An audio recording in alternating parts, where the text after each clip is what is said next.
So here we go. Is the relationship over if the marriage proposal is declined?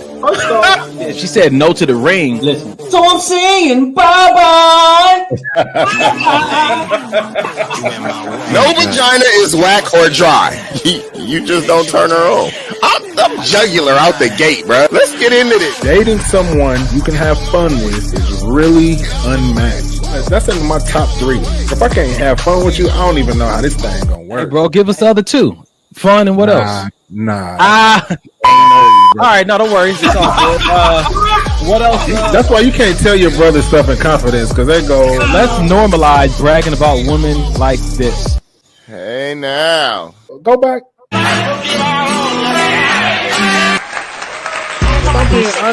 I feel like she started feeling the beat a little bit.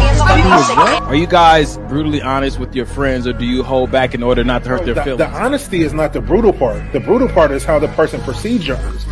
If you're dating a narcissist at Christmas, you had better run. Tonight, I just wanna take you on. Don't forget the maybe, baby. Maybe this will help. Will this help you? Don't forget the maybe, baby. Don't forget Hey, the listen. maybe, baby. All I'm saying is we need to get in the studio. Baby. Welcome to another episode of Maybe This Will Help. Yo. Hey, let me tell y'all something. Maybe this will help. Will this help you? Don't forget the maybe, baby. Don't forget it. Don't forget. Every Mike, time. we gotta find you a new part. No, we got, no. bruh. Listen. I have gotten DMs about this part, asking if I could be featured on other songs. What you're trying to say is you like the dude in Boys to Men that don't sing. You just say something every now and then, huh? So you get it. Wow. They'll get it. Wow, it's not even on beat. It's just not in tune. 100%. It's just 100%. It's 100%. okay. So it's like the new age rap. It's just in there, you know. And it's okay. Blueface. Have you heard of Blueface? Yeah. Okay. Yeah. Okay. Even Silk the Shocker. Hey, no, I don't do Silk like that. Wow, Silk never rapped on beat. Silk couldn't catch a beat if he had a The beat baseball couldn't mitt. catch Silk. That was the issue, brother. Ladies and gentlemen, welcome to another episode of Maybe This Will Help, the podcast. Relationship talk you can relate to, giving you the good, the bad, the alimony. 3, sometimes 4 black men, sometimes 2 on here sharing their experiences with relationships, man, and not just romantic, business, and just what is the other one? Familial relationships. But we're happy you're here tonight. Make sure you tag somebody to come on over here to enjoy the show. If you're watching on Facebook or YouTube, please share it. I know you can share it on Facebook. I'm not sure about YouTube, but if you can share this so that we can continue to get the word out there, man. Honestly, every episode, somebody's being helped by something that's said, not just from us too. Sometimes from the people in the audience. So get ready to jump into the chat. If you say something of significance, we'll put your message up on the screen as such.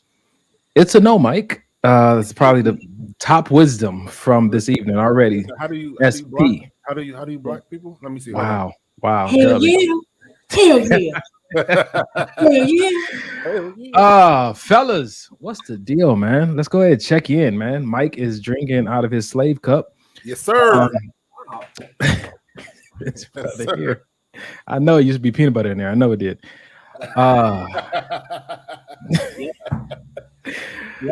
Let's talk about it, man. Mike, premium chocolate on the shirt, man. Why don't you go first, man? Check in. How was your week? Man, week was busy, almost exhausting. I've been adding a lot more to my plate, but at the end of the week, I felt accomplished. You know what I'm saying? I felt like I did the things I wanted to do. We had another game, me and my son, another flag football game that we won. So that was a plus. I got to hang out. You just running the scene, huh? You and Denham just running the scene. Just we're not no prisoners. Okay, you get it. Okay. I got to see my people, Pook and Dub and Nazaria had her homecoming cheering thing, so we went and supported her for that. That was fun. Got to work out with Brother Kerry. Oh man, you got a lot going on this week. Yeah, it was a lot, but like me and you've been talking. I'm trying to work on honoring my commitments. When I say I'm gonna do something, I'm working on getting behind that. Like today, I was tired. 2 seconds away from being like, hey y'all, I'm not. I may not make it tonight, but just trying to be intentional about the moves I'm making in life in general. So yeah, I'm out here. Was bragging with it. I like that, man. It's just a reminder, like my mentor says, not to overcommit. You know what I'm saying to you? Because overcommitting seems like a good idea in the moment, but at the end of the day, you end up losing and damaging relationships far more than if you would have just said, "No, I can't do that." Yeah, for sure. Yeah. Shout out to my homegirl MJ. She had her 40th birthday party the other night that me and Jay went to. Shout out to her. Happy 40th to you. It's the club, man. I'll go ahead and check in real quick. Say the best for last. Man. Aloha, brothers. Aloha. Welcome to me. So I had a good week. The station. Listen. I'm working on something I read in a book. He said it was a book for men. He said when you get to this space in your life where you start to see what's priority, what's most important, he said you become more than a man, you become a movement.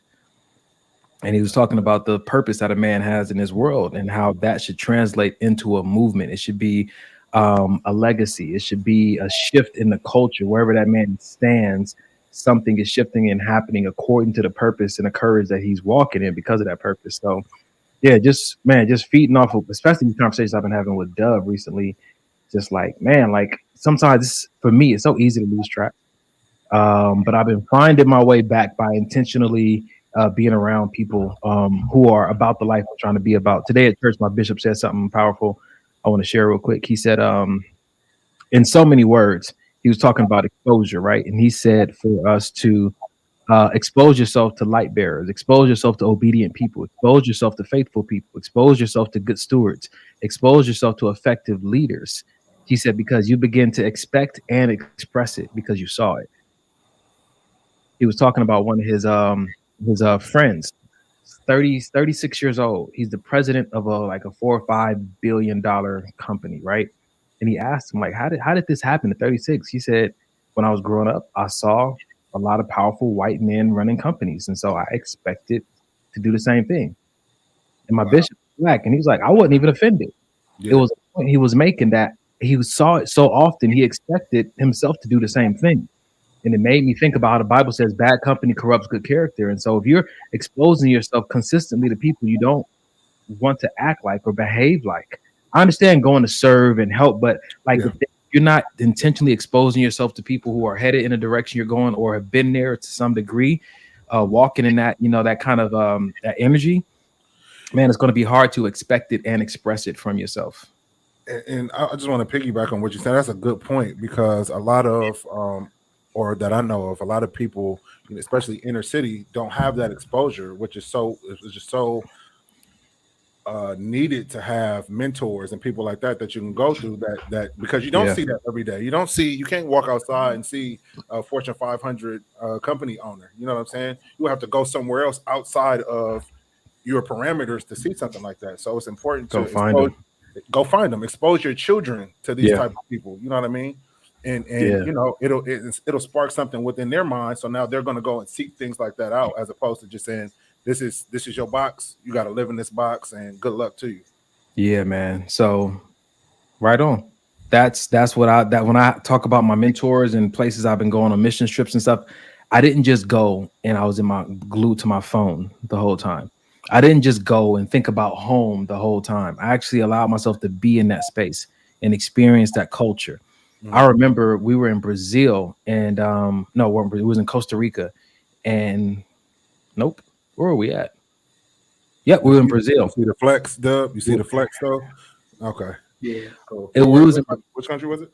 We was in Brazil, and we went to the top of this building, me and one of my mentors. This is when I was doing life coaching with them. And he took me to the top of this building. We were looking over the city and stuff, and there was a building that this man owned. He had the whole building. He was talking to us about stuff he wants to do. And at that moment, I was looking over like the whole city. It came to me. Exposure comes before the promotion. Exposure comes before the promotion. So when God exposed you to things or people, like lean in, ask questions, get the advice, man, like pay attention, because a promotion is coming, an opportunity is coming. And if you blow it, it's not gonna be God's fault. He's been showing you and equipping you and exposing you so that when it comes time, you'll know exactly what to do and how to handle it. So I guess that's kind of like my check-in, but hey, what up, bro? Hey, when he took you up there, did he say, "I'll give you all this if you just bow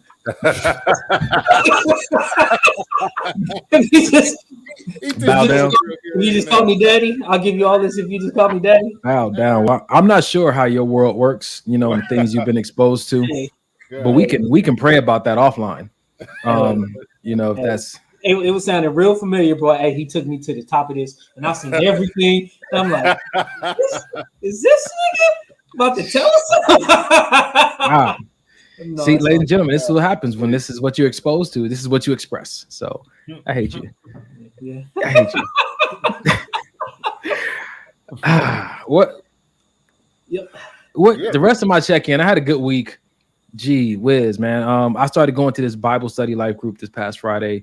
I used to go to it, but now I'm re-going to it because they restarted it up, and it was just good to be in fellowship, man. I missed that in-person Bible discussion fellowship, so that was real good. Work has been stable, so I'm grateful for that. And yep, we got somebody else we got to block. Carrie said that's totally what I was thinking too. We got to find you guys some new friends. Yeah. I mean, you know, if that's the way your brain works, you know, you guys need some more exposure. Yeah, it just ain't no heels in Inglewood. Dub, you want to check in? You want to check in, bro? Anyway, so let's see. Where am I gonna go with this?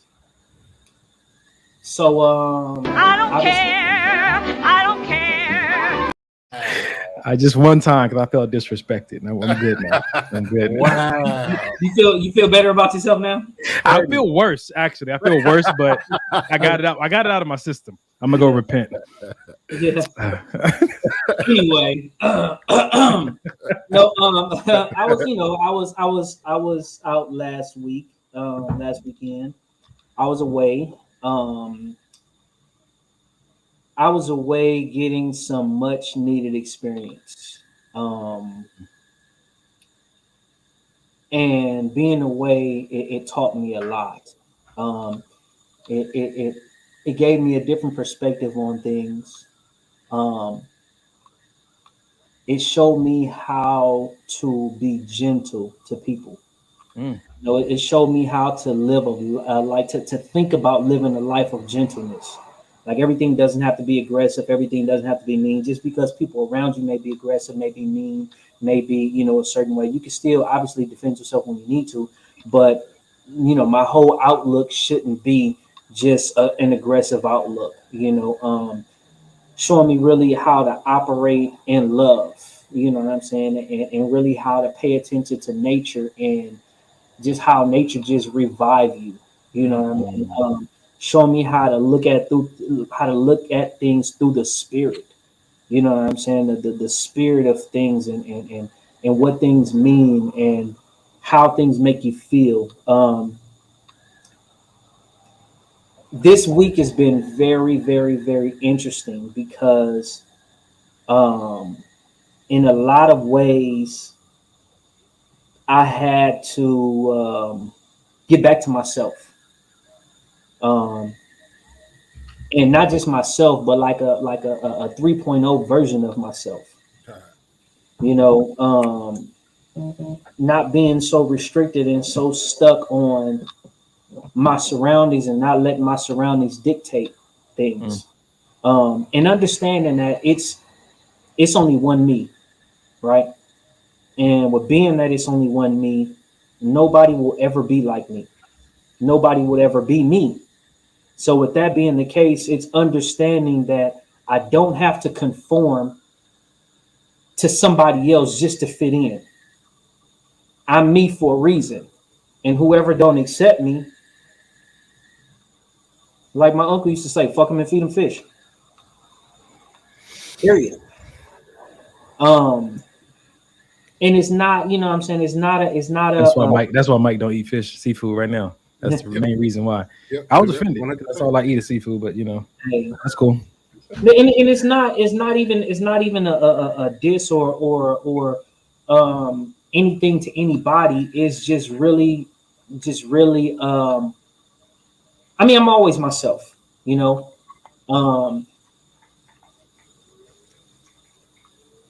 But sometimes I take a little bit too much shit that I shouldn't take. You know what I'm saying? And it's just like, you know what? I don't have to be like that. You know what I'm saying? Like, this is me, this is who I am, and take it or leave it. You know what I'm saying? If you got a problem with that, then that shows me that you're not for me anyway. You know, and it shows me the company that I keep and that I need to keep, whether it's family, whether it's relationship, whether it's, you know what I'm saying, friendship, whatever it is. So this week has been really, really reflective of me saying like, nigga, do you know who the fuck you are? You know what I'm saying? And me knowing who I am is knowing that I could be me at all times. Whether it's me expressing, you know what I'm saying, my past, my history, whether it's me being vulnerable, whether it's me being, you know, whatever it is, you know what I mean? I could be me at all times. And it doesn't matter what people say. It doesn't matter what people think. And if they don't accept it, if they don't accept me for me, whatever, kick rocks. So I'm just learning the importance of knowing that God created me to be me. I can admire something about other people. I could want to be in other people's company. But if I'm not accepted in those people, you know what I'm saying, in that company, if I'm not able to be 100% me, if I have to conform, it's not for me. Yeah. You know what I'm saying? And if people don't accept that, oh well. You know what I'm saying? Whoever it is. And that's at work.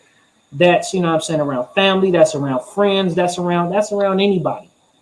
You know what I mean? I'm just learning even more so that you never, ever have to conform. You know what I'm saying? And a lot of times, I say all this because I had a good chance to reflect. You know what I'm saying? A lot of people are depressed. A lot of people are suicidal. A lot of people are, you know what I'm saying, having, you know what I'm saying, going through mentally ill challenges because they trying to conform to be around people and still not even getting accepted. So now they feel depressed. They feel, you know what I'm saying, they feel hurt. They feel all these different ways because, you know, they trying to conform to be around these people, and these people still aren't accepting them. So now they feeling a sense of rejection, a sense of abandonment, a sense of not worthiness, a sense of whatever. And now they just like, damn, what do I have? You know what I'm saying? And now they feeling like down deep in these situations and positions. It's like, well, shit, I might as well give it all up because what do I have? And it's like, no, that's not the way you live. You know what I'm saying? That's not the way you live. That's not, you know, I'm sitting up, you know, I've been in a position to where I have been depressed.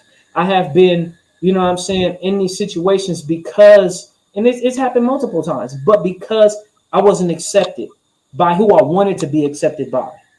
You know what I'm saying? Because I wasn't embraced by who I want to be embraced by. Yeah. And it's like, fuck them. You know what I'm saying? I mean, no harm, you know what I'm saying, to them, but having that attitude, like, it doesn't matter if they don't accept you. It doesn't matter if they don't embrace you. It doesn't matter. You don't conform to who, you know what I'm saying, who they want you to be. You be who you are. If they accept you, they accept you. So I bring all that back to say this week has been very, very reflective for me. Not just for myself, but even looking around at other people and see how other people are dealing and acting towards other people because of circles or environments that they feel like they have to change. And it's doing way more damage than good. It's a difference between growing and developing versus conforming. Yeah. You know what I'm saying? Yeah. So Like that. We had a coaching session. I do a coaching session every Friday at my job, me and my boss, and it talked about exactly what you're talking about, Dub. This week it was called The Pursuit of Happiness. Where did I lose it? Where did I leave it? And it talked about how, because we feel like, we've inherited somebody's definition of what it means to be an adult, or what it means to be responsible, or what reality really is. I had to abandon my happiness and my joy to become an adult. I had to abandon my happiness to be responsible. And if we don't ever just sit and ask a little bit more questions and challenge what we've been told, we'll recognize that we give up our joy, our happiness, and everything to be in a circle or be in a space like you're talking about and not feel fulfilled, not really be accepted, and not have anything to show for it. You don't have to abandon your happiness to step into adulthood or responsibility. And I love what you're talking about, like just abandoning your identity for any reason. Like, then if that's what you're doing, then who are you? So that's good, man. You know what's crazy? It's like sometimes we abandon our happiness and doing this to try to conform to meet other people where they at. Yeah. All the while, those people that we're trying to conform to are having internal battles themselves. You know what I'm saying? And they're not happy. They're not happy. They just putting on this facade. They putting on this mask, like, oh yeah, I'm happy. I got it all together. I'm this, I'm that. I'm, you know what I'm saying? And they're not. They're not even the ones who's happy. And we sit up here being miserable, trying to, you know what I'm saying, fit in with them. And they just trying to put on this mask to make it seem like they got it all together, and they don't.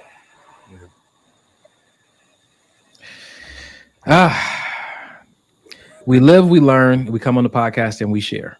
Right. Hopefully something that was said just now impacted you, because I mean, pretending is something I feel like a lot of us have done. I'm not trying to project, but I know I've done it. Right. And if you heard anything Dub just said about it, man, maybe this was the wake-up call you needed. And maybe this will help. Fellas, y'all ready? Ready. Let's go. All right, let's get into it. Ladies and gentlemen, we're about to get started. If you haven't grabbed your favorite drink, your favorite snack, it's not too late. Go ahead and grab it. The first half of the show, we do posts that we've seen online, have live discussions. Second half of the show, we do videos we've seen online and have a live discussion. We hope that you will be a part of it. Here is the first one. Let's go, son. You're dating someone and you see them on a date with someone else. What do you do?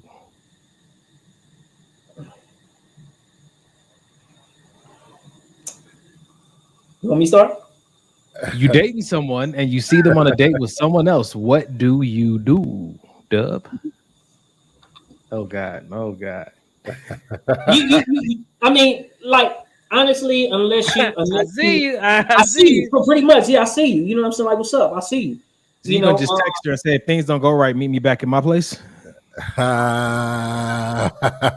Ding ding ding ding ding. I think that the key thing is what Nadia is saying right here. Like, you dating, are you just dating, or are you in a relationship, basically?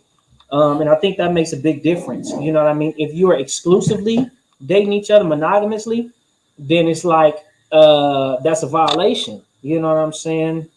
In our minds, I will say this, and I'm not. I can't say our. In my mind, right? Okay. Don't want to speak for nobody else, right? Whatever people's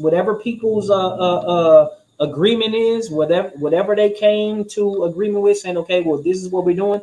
But in my mind, if I am dating somebody exclusively, if it's just me and her, and I see her out with somebody, then that's a violation. It's like, okay, oh, that's what we doing? Cool. You know what I'm saying? That's what we doing. That's what we doing. You know what I mean? But okay. Don't think I'm gonna take you as serious. Don't think it's gonna be the same between us. Don't think I'm gonna take you serious like I was. When you say that's what we doing, you're using that as a phrase like, oh, I see what you're up to. Not that I'm about to go do it too. Pretty much like, oh, well, for me, I will say this. That's what we doing. That's how we getting down. Like, okay, so that's something else that's going in our rule book, basically. We can, you know what I'm saying? We can date and we can do whatever it is that we want to. Not saying that I will. Yeah. But that's saying, okay, well, okay. So there's like the verbal understanding you guys have, and then there's a behavioral understanding you guys have. Absolutely. I know what you said that we were doing, but I see you doing something different. So I get to choose which one, which agreement I'm going to abide by today. You said this is exclusive and you don't want to date anybody else, but I see you on a date with somebody else. So Mike, I want to hear from you, dog. You getting mad? You gonna snatch old boy up? What you gonna do, man? Nah, like Dub said, if we just dating, that's all we doing is dating. What I it depends on what mic you ask, because the mic I'm thinking about, I'm just saying, I might go up and say hello. You know what I mean? How you doing? Maybe give her a hug. I won't say who I am. I won't say why. Why you gonna put your cologne on this woman? Mike, I know you, bro. What for what? Still, but why you want him to stand up and shake your hand so you can see how tall you are? Why are you going over to their date? Why are you in their date? I know her, so I'm supposed to act like I don't know her. That ain't right. No, but salute, what I'm supposed to do. Because so if you see anybody on a date, you gonna walk up to him and be like, "Yo, what's up?" Anybody? If I know him, yeah. You're not gonna take into consideration they could be having an intimate moment, a conversation like. So you telling me you've never seen a homegirl out or something, and you went up and spoke because you didn't speak because she was able to do? I'm cautious of I definitely have, because I noticed this has been a reoccurrence in my life. Some of my female friends, bro, once that male that they're dating finds out that I'm their friend, they got a big issue. That's happened over 100%. And over again. So I'm very particular about who and where I introduce myself. You know what I'm saying to you? So, I try to be sensitive to the situation. They could be in the middle of a romantic conversation. He might be pouring his heart out, and then here I come. And Doug gonna smack her on the tail like, what up, girl? Hey, what up, man? Let me see a jiggle. I think I left a pair of boxers at your house. Could I get Gee whiz, man. So okay, let's get back to it though, because I want to answer too. So I think what you got on my draw? What do you do? So Dub said he said something to himself. Are we doing that? But what do we actually do in that moment? I'll answer like this. In that moment, even if I know we haven't made this exclusive, I'm gonna feel some type of way. I think that my ego is gonna cause me to feel some type of way, because in my mind, I'm like, if you dating me, I got you smitten. How could you possibly be on a date with somebody else? I'm me, right? This is my ego. This is like all that, that flesh, and me pumping myself up because I have an insecurity somewhere, right? So I think that what I would do first, I have to check in with myself. Because remember, I told you guys that I romanticize and fantasize a lot. And so I can't understand why she would be on a date with somebody else, even if a girl told me she liked me and we weren't dating. I don't understand why she's on a date with somebody else if she likes me. So I have a lot of things I'm working through. I have some things that I'm trying to figure out in my head, because honestly, at the end of the day, it's honestly fine. Yeah. And that's in our sober mind, but I'm answering from a very vulnerable place. I think I would have to sit with it for a moment and be like, that stings a little bit. Because, so a part of me wants her to just be so smitten she can't, see herself even spending time with somebody else. So that's what I'm working through. Fellas, y'all want to add on to it? I will. So with me, either you have me or you don't. There's not much in between. You know what I'm saying? So if I'm thinking everything is good between us and we doing our thing, and I see you with another dude on a date, that's definitely gonna change the way I behave with you. You know what I'm saying? Like, honestly, that's gonna change, like, because now that door that was opening of my level of vulnerability and my feelings that was opening towards you, that shit's shutting down. Why so though? Hey, look, check this out. Look, now my feelings for you aren't opening up unless I feel like it's us. Because see, the thing about me is, once my feelings start to get there, I care.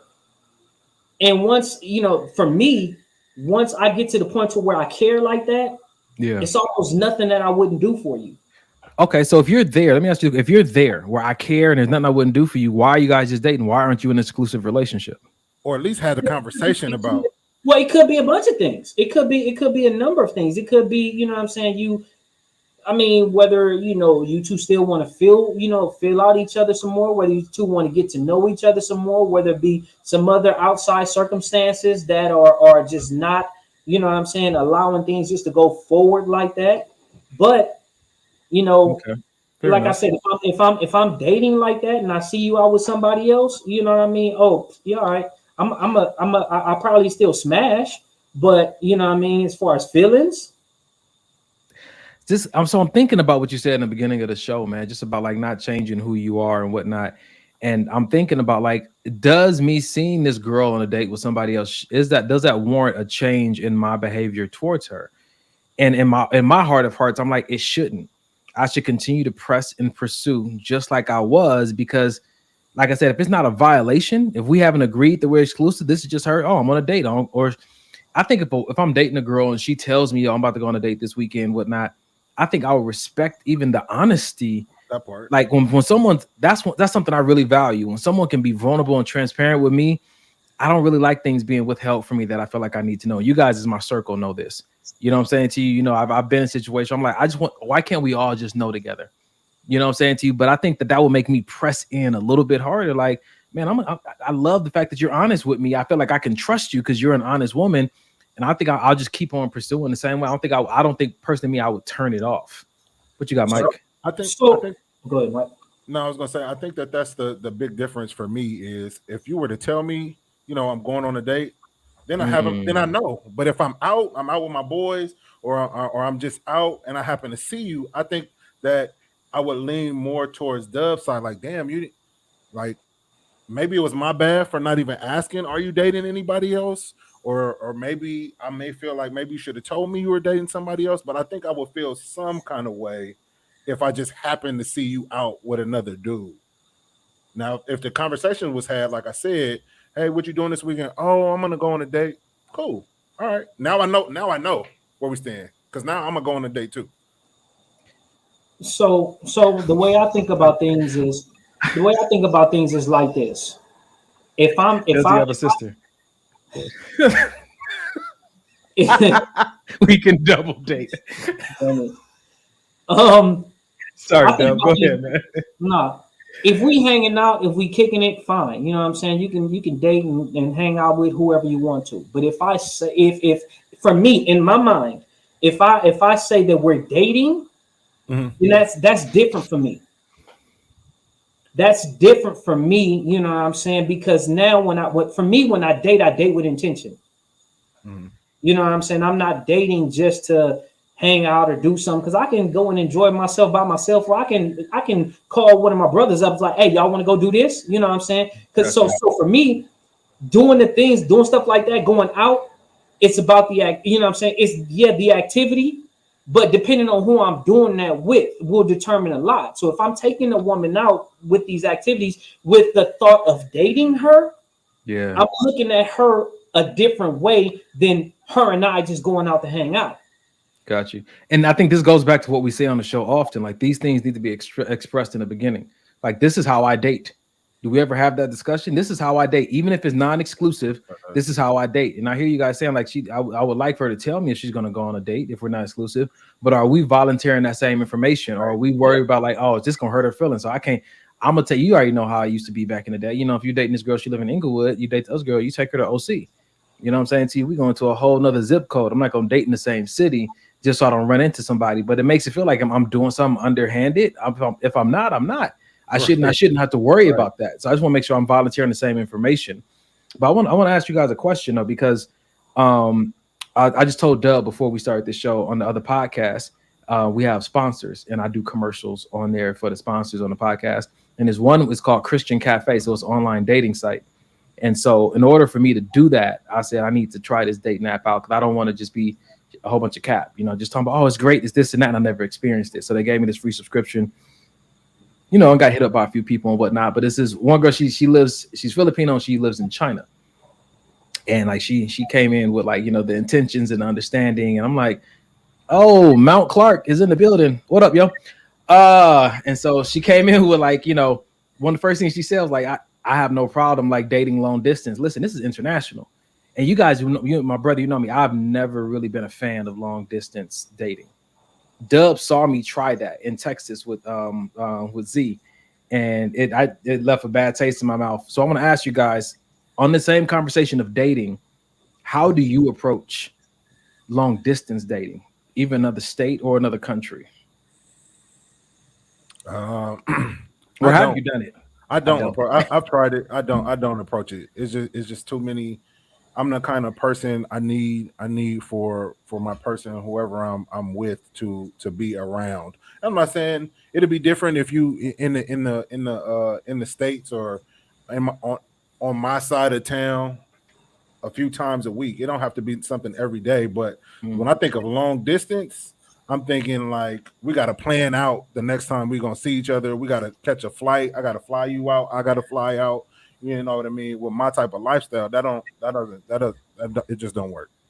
It just don't work. I'm just not that into you. Yeah, and then when you have a kid, and then adding a kid in that, like you got to be able to build a relationship with my kid too. You can't really do that on the phone or on Zoom or video chat. All right, Dub, you ever tried it? I have. I've tried in state and out of state. When we was living in Texas, you know what I'm saying? When we was living in Texas, and you know, somebody was out here. That it was difficult. You know what I'm saying? It was very difficult. Long distance relationship. And like Mike said, you know what I mean? Like not being able to see your person, you know what I'm saying? It's difficult. You know what I mean? It's one of those things to where it's a huge adjustment. You know what I'm saying? And you try to do the best that you can, you know what I mean? But being honest, does it take a toll? Because you can't just see your person whenever you want to. Because if you feel in a certain way and you just want to be, you know what I'm saying, nestled up with your person, or, you know, just quick, hey, I just want to see your face. You know what I'm saying? Is it difficult? Yeah, it is. Yeah. You know what I'm saying? Somebody said that if your love language is touch, is not you won't be able to do a long distance relationship. Is that yours, bro? Is your love language, or do you even subscribe to that kind of stuff? Me? Yeah, you Dub. Yeah, I mean, I think my love language is all of them. You know what I mean? Being out. Stop that man dead in his tracks. Bro, he didn't finish. Man dead in his tracks. Golly. Wow. All of them. I think everybody is all of them. Right. Which one is like a priority for you? If you had to prioritize them. I think their taste, touch. I'm just kidding. No, there's touch. I'm thinking like, hold on, nigga, them is the senses, ain't it? Touch, gifts, acts of service, words of affirmation, and there's always one more, quality time.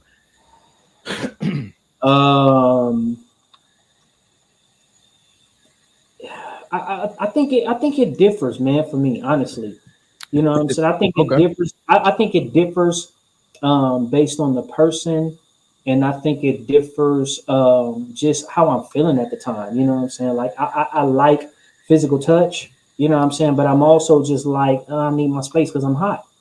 You know what I'm saying? I like. If you like fit girls, you gotta sacrifice.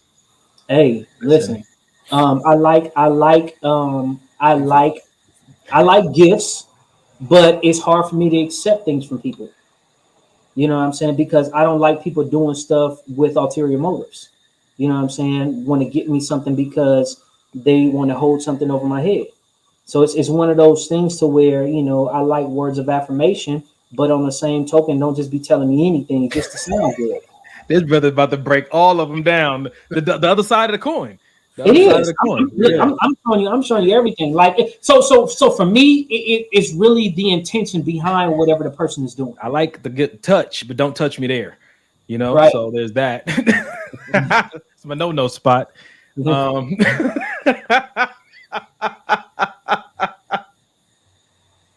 Yeah. Are y'all ready for the next one, man? I'm sorry. Yeah. My no spot here. Wow. Don't touch me there. Jimmy, I told you don't. God, Mike never heard of such thing. He said Jay's a free for all. It's all good. Oh man. All right. I got another one for y'all. Let's see. All right, Mike, this is yours, bro. You want to read it? If you love two people at the same time, choose the second. Because if you really love the first person, you wouldn't have fallen for the second. I'll read it again. You good? Yeah. Hey, that one hit. Let me read it again. Double shot. If you love two people at the same time, choose the second. Because if you really love the first one, you wouldn't have fallen for the second one.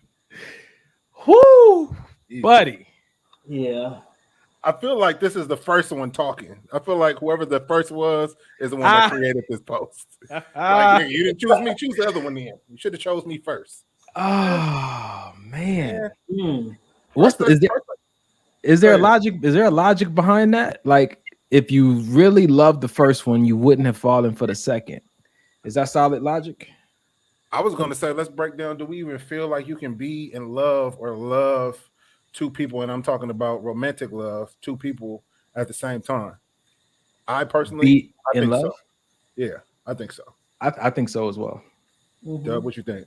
I think so now three people, four people, five. Huh? Right. So now that we got that out the way, yeah. Do we feel that if you love, thank you. If you love two people, then you should choose that second person. Because I'm guessing that if you fall in love again, then that means that you really didn't love the first person to begin with. Because basically what they're saying is you couldn't have loved the first person because you found somebody else and fell in love all over again. If you love that first person, then there's no way that this post is saying there's no way you could have found somebody else to fall in love with. So choose the second person because that's what you really love. Interesting. This is interesting. I'm thinking like, so does our heart have the capacity to actually fall in love or be in love or walk in love with more than just one person, like romantic love? And I still say yes. I think that yes. When it comes, go ahead. Go ahead. No, I want to hear your reasoning. I'm about to say, I say yes. I think what it comes down to is how I respond to that love I have in my heart. I still have a choice at the end of the day. Doesn't mean that if I'm in a relationship with you and I love you and I find myself loving someone else, I need to make sure that as a man, I have a choice to put that love in a very platonic or familial category. I don't have to act on it romantically. Like, because love, I don't think love is romantic or it's familial. Love is an affection you have for somebody, and it goes into a romantic or familial category based on your interactions or your purpose with that person.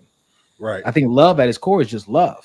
You know what I'm saying to you? When you talk about falling in love, I think a lot of times it's seen as it has to be romantic. But I like to challenge that and expound upon that, because some people have some very deep love for their brother, their sister, their mother. You know what I'm saying to you? So I don't know. This is gonna be a good one, man. What y'all think? What you got, Doug? I was just thinking about it. I think like different people bring different parts of you out. Yeah. You know what I'm saying? And you can't say that you don't love or wasn't in love with the first person because the second person brought out something that you never even knew was there. You know what I'm saying? Never even knew that it was a key to unlock a chamber that you never even knew was there. You know what I mean? And that's not to say that you didn't love or wasn't in love with the first person. You loved them and you were in love at the capacity that you had, at the level of doors being unlocked that you knew of. But like I said, somebody can come out of nowhere and unlock something and have keys to you that you never even knew existed. And it's like, wow, you know what I'm saying? That's a whole different chamber. And it's not to say that I didn't love or wasn't in love with the first person. Yeah. You know what I mean? It's just it was something different. Yeah. So you about to pull that comment up, Mike? Is that what you're looking at? Oh. So China said, if you're truly in love, why would you be looking for someone else romantically?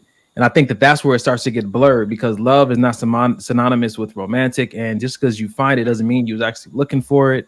I think we have to break that down a little bit. And that's where I was going to go, because sometimes you don't have to be looking. You know what I mean? It could be a friend. You know what I mean? And it could just be one of those moments. This is my homegirl. If nothing has ever happened, we've never gone down that road, and we just have these great conversations. And you know what I mean? One day she's talking, and you just looking at her like, holy shit. Mm-hmm. Wow. I've never, like, it's like you got a new set of eyes for this person that you've never had eyes for before. It happens. You know what I'm saying? I don't think you necessarily have to go out to look for that feeling or that type of relationship sometimes. I mean, so I understand how it can happen, but like Donnie said, it's up to us if we're going to cultivate it in that way or not. What you gonna do about it? I think that's where we're coming back to honoring the relationship and the commitment that I do have. If I find myself with these, let's just go ahead and say they're inappropriate feelings, right? But it's love, you know, and it's pure, but for whatever reason, it's inappropriate for you. Let's just say that. Then you need to remove yourself from anything that's going to cause you to dishonor your commitment. Well, I'll say this. If it isn't love, why does it hurt? Why do I feel this way? I knew it was coming. I knew it, Paul. I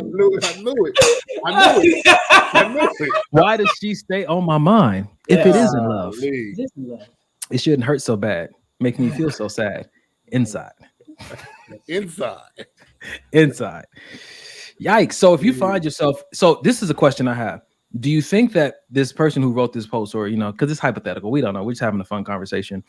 Do you think that a lot of people are scared for their person to love anyone else in any capacity because that means that it's going to take away from the love they have for them?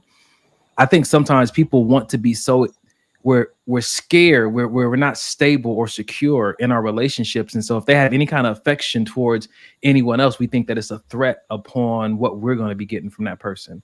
And I think that's another angle we can address this from. You know, oftentimes it's like you shouldn't be loving or liking or anything anybody else because this is supposed to just be for me. It's like, listen, like, hey, live and let live. You know, this is my approach. You know, I know everybody don't feel that way. If someone was in a relationship with me and they loved me and they decided they loved Errol, I'm gonna go that close to home. Huh? No, I tried to make it happen. It didn't happen. And they loved Errol. You know what I'm saying? It's like, damn, I love your brother. Like I just have these. I'm like, listen, have a conversation with that brother and explore it. Me, for however long I had you and we had this connection that was interrupted between us, I'm grateful for that. Yeah, I might have been trying to start plans with you and all this other kind of stuff, but I just live in this space of just appreciating things with the time I have them. And if they need to move on so that they can progress down their own life path and their own life journey, I'm just in this place, and I've been here for a few years now, just to allow that to be, man. You know what I'm saying? I don't want to hold anybody hostage that don't want to be here. That's a fact. I think what happens is when people start putting these labels and titles on each other, it gives them a sense of ownership. So now it has nothing to do with I love you no more. I fucking own you. You mine. Yeah, you're mine. Yeah. You're mine. Like we say, my person. And it goes back to even saying, like, you know, we got to be careful because we talking about I'm giving you my heart. No, I'm giving that to God. No, I'm not giving you my heart. Like, I know it sounds great in poetry and it sounds great to say, but if we're going to be honest about what we're doing here, like I'm investing, you know, saying my capacity here with you in these moments. But it does, I think a sense of ownership does come over people in relationships, and we have to address why that comes up. What's the fear? Or, you know, I like this one right here. Nadia said, I fear my partner establishing an emotional relationship with another woman. Nadia, if you could just like share a little bit more, if you're willing, about why that's a fear for you. Because I know a few other people who have that fear, but I don't know if you are just for the same reason. Do you guys fear that? I don't really. Go ahead. No, go ahead, because my answer is. Okay, I was just gonna say I've been in that situation before, and I think the fear that I had was more so because you know, sex is sex. I feel like people could get sex from whoever they want to. Say it again. Figueroa. Yeah, they can if they Century and Hobart. Wow, you know all of the locations. We'll talk about that later. Buford. I'm done. Okay. Shit. No, I think that people feel like sex doesn't have to have any ties, no kind of special meaning. Sometimes people just want sex strictly for the feeling and they're done. With emotions, I feel like it's more involved. You know what I mean? I'm telling you my deepest, darkest secrets. I'm confiding in you. I'm treating you like I should be treating my woman. Like I should be treating her. I'm treating you like I should. If that's yours, listen. But I think that's what makes it so scary, because that emotional connection to me is a lot deeper than a physical connection, unless the Hey, sex is yeah. that good. So listen what Nadia said to it. She says, because like kind of what you're saying, because having his body is one thing, but having his heart and mind is another. Sharing heart emotions is more difficult. And my question is like, aren't we the person that we're in love with? Aren't we always sharing their heart with the people that's in their life, their circle, their family, their friends? Or is it just this idea that it can possibly become sexual? Because one of my friends just texted me and they said oftentimes we we associate in love with feelings. Mm. Just because I'm in love with you, then then I have these certain feelings. Like it helps. I think a lot of people wouldn't be so scared if we had a different conversation and unpacked what it is I'm feeling versus where it is I am with this person. You know what I'm saying to you? Because you could, I mean, I don't know if you guys have experienced this, but I've been in relationships with women before and they have their celebrity crushes. You know what I'm saying to you? So are we crushing? Are we loving? Are we lusting? Like being able to even have that discussion is such a huge place of maturity for a couple to be able to have that discussion. Yeah. So this You is got what Doug. I'll say to that. This is what I'll say to that. So I think people are. It comes with a level of possession. Saying that this is my person and this is that, and you don't want that. Like sometimes there's levels and there's chambers and there's doors opened up when you allow a person in, right? And with that being the case, sometimes you for your person, quote unquote, you let them into areas that you don't expose any other people to, Mhm. right? And That's good. there's a level of vulnerability. You know what I mean? There's access. So for you to let down your guard and be naked, and be vulnerable and allow people into areas of your life that you don't just let anybody into, and then they open themselves up to another person.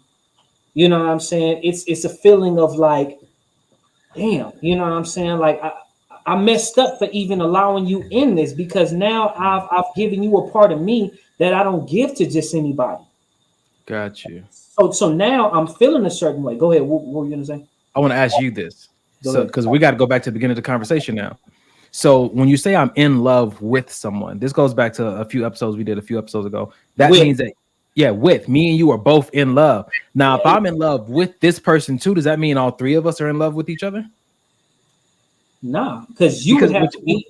You because would have what you're to. The third person would have to be in love with that other person too, for all of you guys to be in love with each other. but when I'm listening to you talk about being in love with someone, it talks about access to a certain place in your heart, right? Mhm. And so that's a special place with you and that person. But if I'm in love with someone else, that means that other person also has access to that area of my heart, or no? They could be a totally separate compartment. You could have access to this half, and you could have access to that half. Hmm. So I mean, Interesting. This like is good. people will tell you where you can open up at and where you can't open up at. Listen, I got 4 chambers in my heart. That means I got space for 4 women. Not so But, much. but people will let you know how deep you can go with them, and how Mm. much you can allow them into your space, how much So, access you're supposed to give them. Go ahead. so you said I loved you until I met them. Wow. I don't. It Is that could what you're be saying? Is that what well, you're saying? no, Let me ask. that's not what I said. That's not what I said. But Okay. what I'm saying is, I love you, but this is as far as you show me that I can take you. Somebody else may show me that I can take them deeper. And I like that. And I didn't know what that kind of love was until I met this person, but I happened to be in love with you when I met this person that was able to take me to a new space. So how do I tell you that? Didn't Usher have a song about this? No, that was just about the baby. What? Never Let it mind. burn. That was different. But now I will say this though.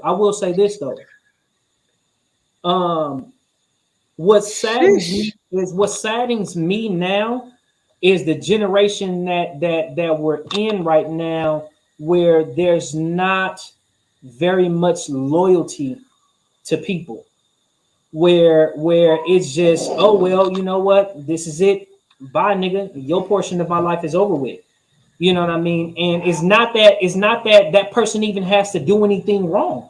You know what I'm saying? Because you can be established in something with somebody, or you can have something established with somebody, and they can do everything right that they know how, not doing anything wrong, right? Then you open up the door for somebody else to do something, and they do everything right, but they do one thing better than the person that you were with before, right? So now things are shifting. Now things are shifting because that one thing better may be, you know what I'm saying, that 51%.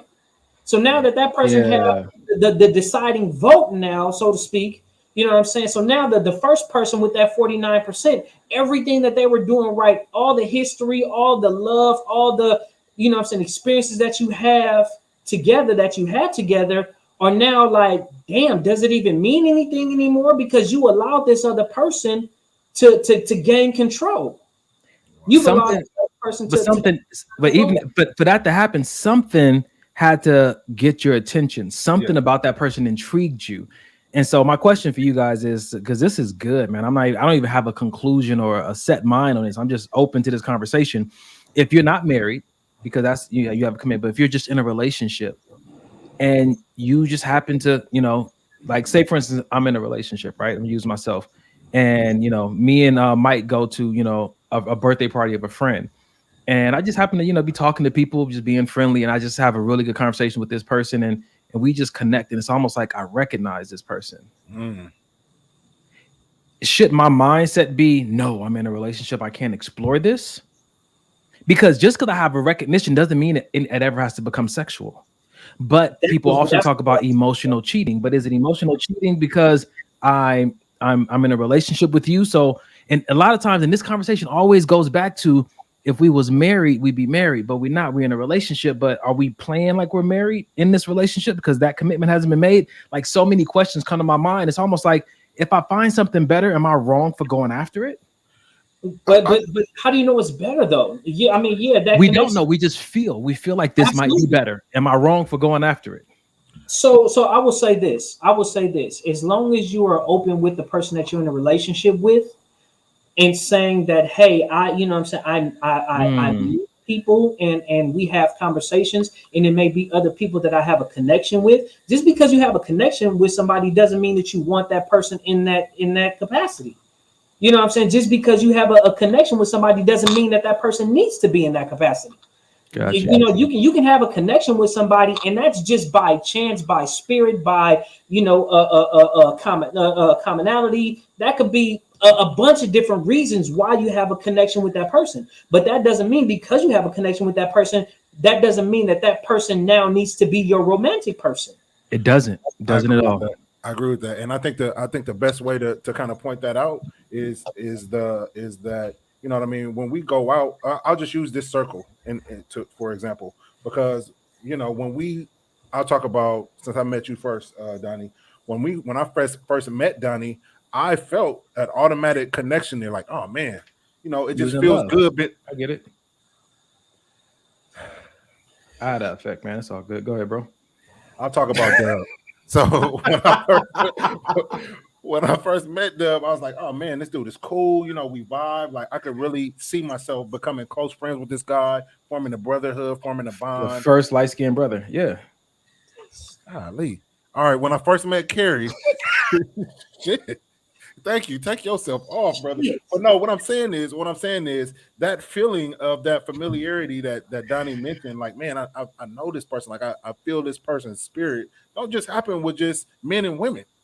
You know what I mean? So it's the same effect. Like, would I go and tell my girl that I met a dude today and we just hit it off and we talked and I connected with him and we're gonna go hang out and play ball, and I probably wouldn't. So then why would I have to tell my girl that, you know what I mean, I met this girl today, we talked, we had a great conversation, it was cool, yada yada yada yada. Unless there's some trust that's missing there already. So check this out, Mike. I got something for you. So this my friend gave me this incredible perspective. So they talked about, maybe if you met someone and they did like open you up to something new and you were intrigued by them. She said that Yeah, and I'll open you up. Hey, come on, baby girl.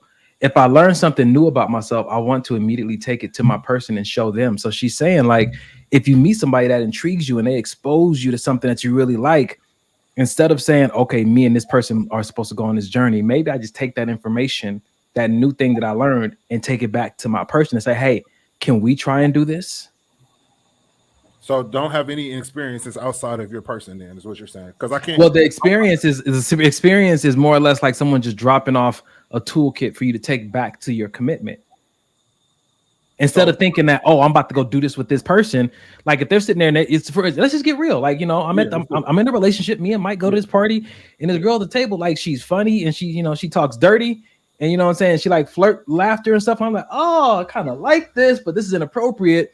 What I'm feeling like my friend is saying about text is like, yo, I don't engage with that. I hold it in my head that I like it. Take it back home. Oh, okay. Like, yo, why don't we ever like dirty talk to each other like out in public? I kind of like that PDA and all that kind of stuff. Like, take whatever you liked back to the person you're in a commitment with, instead of thinking I must abandon that commitment and start something new with this person because they intrigued me this day. You know why I think people don't like doing that is because they don't want to do it with their person. They want to do it with the other person. Sometimes that person just don't want change. Sometimes that person may be scared of change, and it may feel like, you know, oh, well, this is what I am. This is who I know. This is what I know to do well. And if I try to change, maybe I may not be good at it, because I've heard women say that.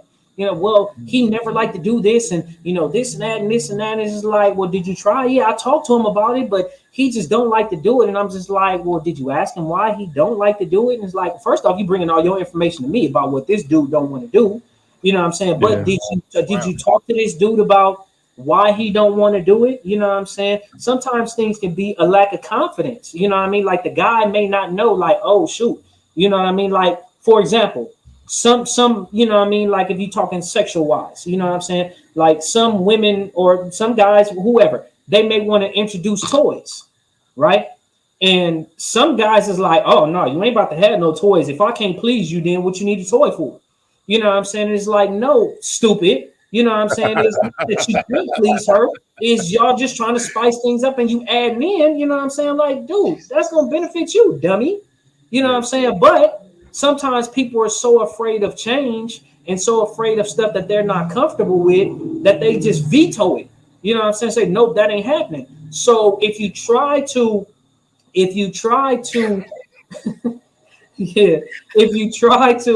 incorporate something, bring it back, you have to make sure your partner is open to receiving new information and just saying, okay, cool, baby, let's try that. We good. Yeah, of course.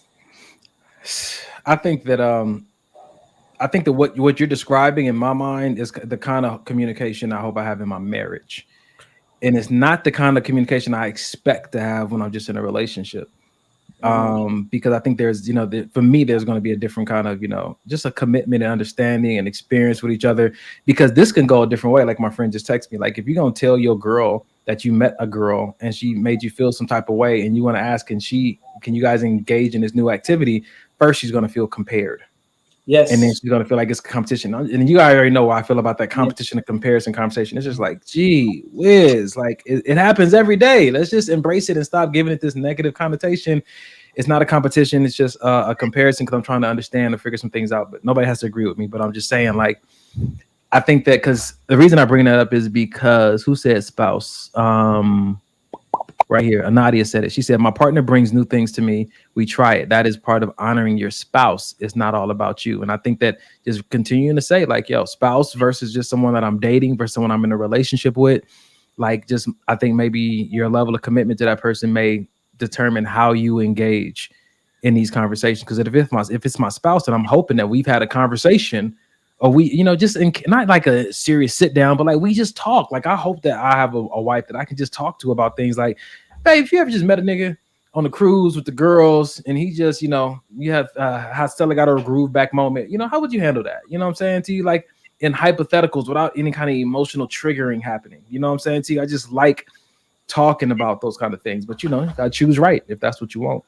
Well, you know, in addition to that though, man, you just have to make sure that you are are able to handle that. You know what I'm saying? If you're on the receiving end of your person coming to you and telling you something like that, you have to make sure that you're able to handle it, and not just from a place of logical thinking space or illogical or whatever, but even taking on to the fact of your feelings that you have for your person. Because looking at things from a perspective of just dealing with a person is different from looking at that same situation when you have feelings for a person.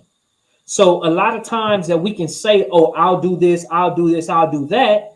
You know what I'm saying? Or I want to be like this, I want to be like that. It's cool. You know what I'm saying? It's great if we can be like that. But understanding the fact that once we have feelings for somebody, those things are not as easy to just, you know what I'm saying, just hear. And you know what I mean? Like if you just dating somebody, whatever, and you know what I'm saying, she says that like, oh yeah, this dude told me this, blah, blah, blah, blah, blah. You know what I'm saying? So I want to try with you, versus now you're in a relationship and you have feelings, or you're married and you have feelings for this person. And now she come back telling you about something that a dude said, a connection that her and the dude had. And it's just like, is it that easy to? Yeah. And I think you have to, this is something, this is a desire of your heart to be able to have those kind of conversations with your partner, your spouse. This is the stuff you need to be thinking about when you first start dating that person. Just seeing where these conversations can go. There's been plenty of times in women that I thought that I liked. It just turned off because of how limiting our conversations were. I know how I am. I had somebody hit me up. You guys know, Mike Errol, you wasn't here, but in the last episode, me and Mike were talking, and this has happened multiple times. You know, I talk freely about my relationships that I've had or dated, or people I've liked and liked me, and I don't always take in consideration, do they want me telling our story? And so somebody hit me up and was like, yo, I felt some type of way. You didn't even ask me if you could share, you know, that part of our story and stuff like that. I was like, you know what? I apologize. I didn't. And I said, moving forward, what I'm going to do is before I like date or talk to anybody, I'm going to let them know by default, I'm just a transparent and vulnerable person. I share in ministry. I share on multiple platforms my life. And I said, so this is something maybe you might want to know before you engage with liking me or dating me. It's almost like I'm not a celebrity, but it's almost like celebrities. They're in the public eye. And so you have to be willing for the public to be inside of your personal life to a certain degree. If you're going to be with that person, it comes to territory. For me, ain't no cameras following me around. I'm not famous, but I tell on myself. You know what I'm saying to you? And I think that it's my due diligence to express to someone before I date them. Like, yo, I express often, and it's not even intentional. Sometimes just it's a good part of the conversation. And I don't know how you feel about that. And if it's not a good look, then you know because I'm probably gonna write it in my book, our story. So. Are you okay with that? I'm like those TV shows. I don't talk about everything, but if I do talk about something, names will be changed to protect the innocent. That's good. You know what I'm saying? Like I'm for me, I'm a very private person. I'm a very personal person. You know what I'm saying? Like I don't let a lot of people in, and it's not just in relationships. I mean, as far as romantic relationships, even friendships. You know what I'm saying? I'm a very personal person. I don't let everybody in. You know what I'm saying? And I don't disclose everything to everybody. You know what I mean? What I will do, certain situations, I may talk about experiences that I've had. You know what I'm saying? Just past experiences. But I don't know. That's just me. You know what I'm saying? It's not that I'm hiding anything. It's not that I'm you know what I'm saying, trying to be a player or trying to do this or trying to do that. It has zero to do with that. So whoever out there, I know people always say, oh, well, if you don't want to talk about it, you got to be hiding something. No, I'm not. You know what I'm saying? And if your mind is going there, then oh, well, that's just your dumbass mind. But anyway. Hashtag no stupid. No stupid. You know what I mean? So for me, it's just I'm not open to everybody with everything. Gotcha. I'm very selective. I think that's good, man. I think that just letting people know where you are is just it's a self-honoring place, you know what I'm saying, to exist in. Yeah, so you want to add, Mike? Yeah. What kept ringing in my head is with the with all of the sharing and everything that one is doing, it's also important to realize that there may be some feedback to that you may not want to hear. So, you know, you have to be prepared for that. A lot of people think that right. A lot of people think that because they want to know these things and talk to me. I want to know, you know what I mean? I want you to be able to tell me things and talk to me. And when you open up and talk to the person like they've asked, sometimes the information they get, it's like, ooh, that was too much. But I mean, I'm the type of person, like, I'm either going to be filtered or I'm not going to be filtered. If you want me unfiltered, I'm going to tell you. Period. You know, So, I was going to say, I'll go after you. I want to talk about this comment that somebody put up. I'll go after you. Okay, I was just going to say, you know, like I said, a lot of times when you're not in that position where you feel a certain way about a person, it's just like, oh yeah, I'm open. I can talk about this, blah blah blah blah blah, this and that, until you start to feel for a person. Yeah. Then once you feel something for a person, it's like, I want to hear that shit.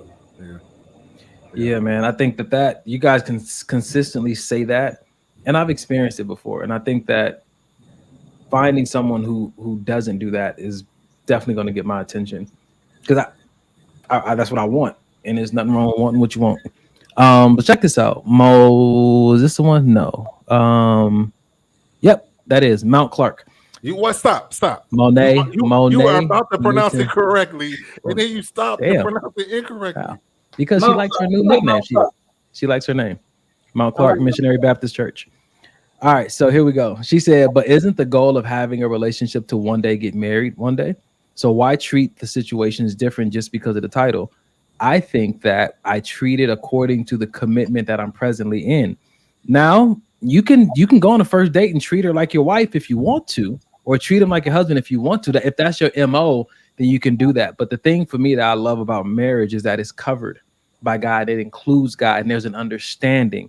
For me to just go in there and just like, boom, I'm treating you like the wife, then I would have to be very, very strategic about how I approach my expectations, because I'm going to have different. I love expectations. I love them. I know people say you don't have them because they lead to disappointment. I don't know. That's not my reality. I think expectations are great for people who have emotional control or management skills. If I go into this dating situation, I'm treating her like she's my wife, and she's not treating me that same way back in return like a spouse, I have to be okay with that. And so that's the only issue I have, Mount Clark, with this idea of the title doesn't matter. I think it helps me to understand where I'm at and what I should be doing right now. I think that I also want to tap into, but isn't the goal of having a relationship to one day get married? No. I don't think that's everybody's goal. I think people want somebody to do life with. They don't necessarily. Some people want to be in a relationship and not get married because they feel that marriage is not important. It's just paperwork. It makes things more difficult. I just want to have this pure relationship with no specific titles, and we live together and we do life together. We have kids together. We're in love. But no, marriage is not everybody's end goal. That wants and everybody doesn't see marriage the same way. Some people are not like, we're not going to no court and signing papers, but we're going to live together and we're going to raise kids together. So, yeah, again, more conversation need to be had. Yeah. All right, fellas. Well, it looks like we know what time it is. Damn, past it. It's past halftime, but we kind of got started a little bit late. We didn't get started late. We just had a long check-in, so it's all good. I feel like the conversation was just good. Yeah, this is some good conversation. Before we get into too deep into the halftime, ladies and gentlemen, if there's something about you, something that you liked about the show so far, your favorite quote or line or favorite moment, please put it in the comments. We like to do this and set up a nice space for our people who view the podcast the day after to come back and look and see all the comments and things that were impacting people, because maybe that needed to be highlighted for them. So if you could, man, we appreciate you guys going to the comments and leaving your favorite part of the podcast so far. Mike? Ladies and gentlemen, if you're not already following us on any of our socials, please go do so at this time. We have Facebook, Instagram, YouTube. Those titles are all Maybe This Will Help the podcast. Follow, like, share, tell a friend. Also, now's the time if you guys want to drop any businesses. My brother Kerry says stop calling them small. So I'm not going to call them small. If you have any businesses, any self-owned businesses, a home. Who's Kerry? I don't know. Okay. So, a guy I used to know. He used to be on the show, but whatever. Got you. If you have anybody that if you know anybody that owns a business, please feel free to shout them out. I'm really big on one hand helping the other hand. Meaning, if you know somebody that I might need them. If you know an electrician, hey, I need an electrician. Oh, I'm also a painter. Oh, I need a painter. You know what I mean? It's all about helping each other. It don't matter if you're black, white, Hispanic, Asian. You know what I mean? I just feel like humanity needs to help humanity, and what better way to do that than to start with the little guy. So yeah, definitely please shout out if you have any small businesses or businesses that you want promoted here on the show. Mom is promoting us. She said all her sons. Y'all so cute. We love you, Ma. Thank you, Mom. Speaking of which, Mom had this is probably way off talking, but when I came over to the house, I think you were doing a Sunday service, Donnie, I believe, and it was food, and Mom had this quiche out there, and I just needed to know where she got it from, Mom. So if you could let your son know, that would be. Yeah, you had like 3 servings of that, bro. Listen, and I had already ate before I got there, so yeah. You just fell in love and you already had something at home, but it happens. That's what we've been talking about all day. It happens. That's what we've been talking about. It's exactly what we're talking about. Like, I thought I was in love, and then I met you, and it's like, wow. How am I? What'd he do in Harlem Nights? He called his woman and said, "Listen, I ain't coming back." I ain't coming back. That's the coldest thing. Like, I thought I was in love. We married, we got a house, we got kids, but I met this thing and I ain't coming back. Yeah. Ladies and gentlemen, if you want to leave your relationship, I'm just kidding. So what we have, I'll break up happy homes and make them better. Listen, that's gonna be our first video. I'm gonna put that up for you, Dub. Listen, if you believe in what we're doing, want to support what we're doing, you can go to our Cash App. Maybe this will help. $ maybe this will help. That's our Cash App. If you want to get connected to our Zelle, our Venmo, or PayPal, hit us up on our Gmail account. Maybe this will help the podcast at Gmail. Maybe this will help the podcast at Gmail. But if you want to just go, take a moment right now while we're doing halftime to go to the Cash App. We take $1, $2, $5, $100, $1,000, whatever God's putting on your heart. Maybe this will help. And if it has helped, even if you don't have no money to give, share this on your page.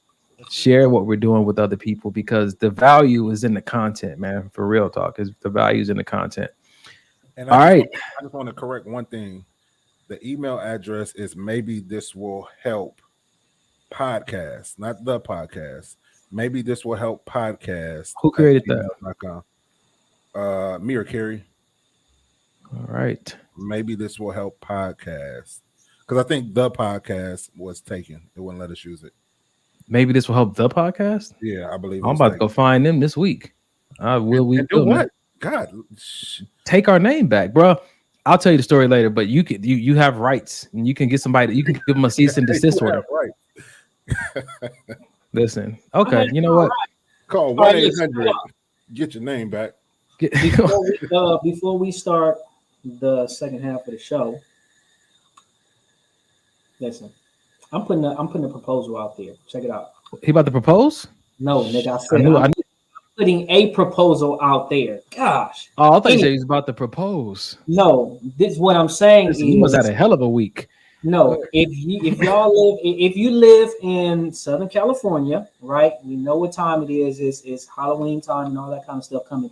I want to go to Queen Mary and Knott's. So if y'all down the road, you know what I'm saying? I'm not just talking to you two right here, but y'all listening. If y'all want to roll, you know what I'm saying? We can put something together and go to one of these little places and have a good time like that, man. Like everybody, a big old group, just have a good time, and you know what I mean? So, wow. Just put it out there. Damn. I like it. I like it. Mike ain't coming. Me and Dub will be there. Yep. Johnny will be there. Carrie he may be there. Oh man, that was good. I like it. Okay, y'all ready, fellas? Yep. Yeah, real quick.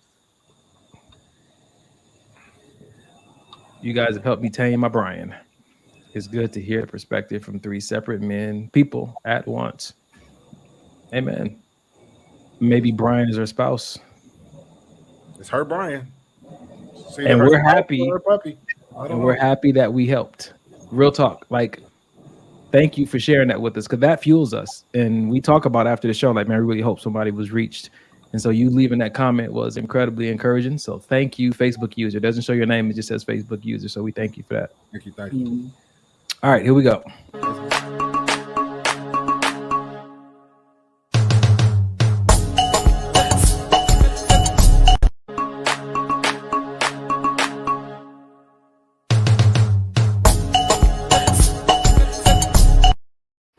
Did you see it? You saw it the second time? You saw it. It says your soulmate might be in a relationship. It's your job to ruin it. It's your job to ruin it. One more time.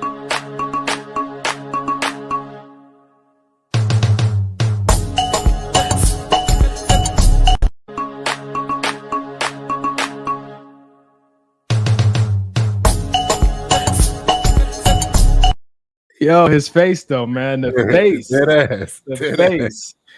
Oh, listen. Are you willing? And I've asked this before on the show multiple times. If you find your soulmate in a relationship with someone else, are you gonna just let it pass you by, or are you gonna do your due diligence and your best to shake that thing up?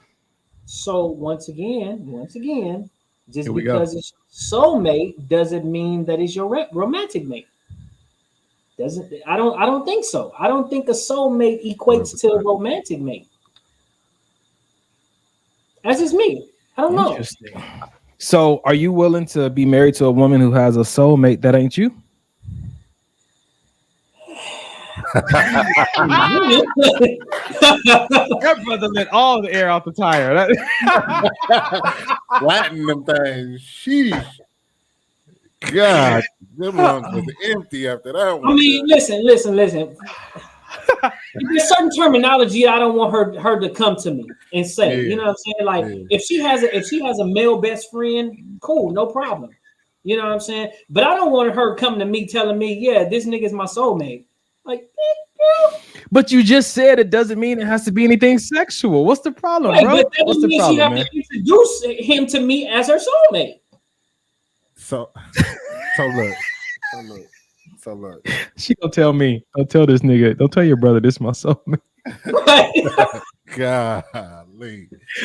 Yeah. Oh, I think I've been on both sides of that coin. I've tried to shoot my shot and put my bid in, knowing that she was in a relationship and knowing that I felt like, yo, this, you know, basically you would be better off on this side, and you know, and I've been the one to just be like, you know, if it's for me, it'll come back around in the long run. And I think that my mind is on the latter. Like if it's for me, it'll come back around in the long run. I don't got to ruin what nobody else got going on. okay. So I saw this video. I really want to find it. Maybe we can put it up next week. It talked about your soulmate, your what is it, mutual flame? What do they call it? Yeah, twin flame. Your soulmate, your twin flame, and your karma person. And you talked about your soulmate not being necessarily a person you're romantic with, and you're kind of being like you, almost like a mirror, or kind of like a compliment. And they talked about your twin flame, you know, and all that kind of stuff. But the one that got me was a karma person. They said this person comes into your life to do to you what you've habitually done to other people, but they come and they're temporary. Wow. And when I started thinking about it, the people I've shared this with, the response was the same. Like, oh no, it's like, what have we been putting out there? What if it's a good thing? But the truth will set you free. like, listen, it ain't been a good thing. I think if a karma person is real, that will explain a lot. Yeah, I agree, brother. Listen, a lot of situations that I've been in that I was upset about. And if I look at it like, oh, I sure enough did that to Lisa, Stephanie, and Pam. Okay. Woo, I see it doesn't feel good. I'm not gonna do that anymore. Hey, listen, I've had experiences like that happen. Boy. Let me tell you, it don't feel good when you on the receiving end. When you have to sit and deal with, you know what I'm saying? Like I remember some stuff that I did in the streets. You know what I'm saying? It had nothing to do with like a relationship or anything, but I remember certain things that I've done in the street. You know what I mean? Then I got my life together, and then it happened to me. That's the worst, Dub. That's the worst. I got my life together. That's the worst. So what about this though? The fact that you got your life together and you still picked your karma person. Well, I don't think you have to pick the person. I think the karma person just comes. How can they do something to you that you haven't given them access to do? No. What I'm saying is you put things out into the universe. For instance, you put negative things out in the universe, right? And then you become this new man. You're doing good, and then the universe brings this person to say, "Here, do to them what they did to what they put out in the universe before they were this good dude." You're not picking this person. This person's just coming along. You don't know this person from Adam, maybe, but that's I'm the going to karma talk to person. God. I'm going to talk to God about what He lets the universe do because I don't like it. Listen, put that thing on the leash because some people in the comments are saying, "Yeah, I just imagine being that person. Karma goes both ways. Karma could be good and bad." Kiss Maya says, "If my karma person comes around, then I'd be blessed with them." I'm just saying. What up, Kiss Maya? Don't let this nigga say nobody's name no more. She knows her name. She knows her name. Wait a minute. Didn't I see you at the? Yep, I saw you at the thing with Carrie, and yep, she knows her name. She embraced it in person. Yeah, fellas. So I just want to put that one up for fun because I thought that would be interesting. But let's get into something. Let's see. Ooh, Mike, we're gonna put this one up that you should. Now let's want to do another funny one real quick. Yeah, it wasn't really a funny one. I thought he said we were gonna get into a funny one. That's real. I feel like that's a real life syndrome that some women and some men have. You know what I mean? They think they're old. They think they're old things, but because of the way that they look, and I think that a lot of that is due to people treating them a certain way, basically because of what they look like. You know what I mean? Not because of what they really bring to the table. And it's unfortunate and it's sad because it makes it hard to see somebody's inner beauty when they act like that. You know what I'm saying? Just like I mean, I don't want to speak for all of us in the circle, but for me, if I see a beautiful girl and I can see that pretty girl syndrome is in effect, I'm gonna ignore you. Yeah, on purpose. I'm gonna walk right by you. You know what I'm saying? Because it's for me, it's unnecessary, and to me, it's because of it's a defense mechanism that could stem from low self-esteem.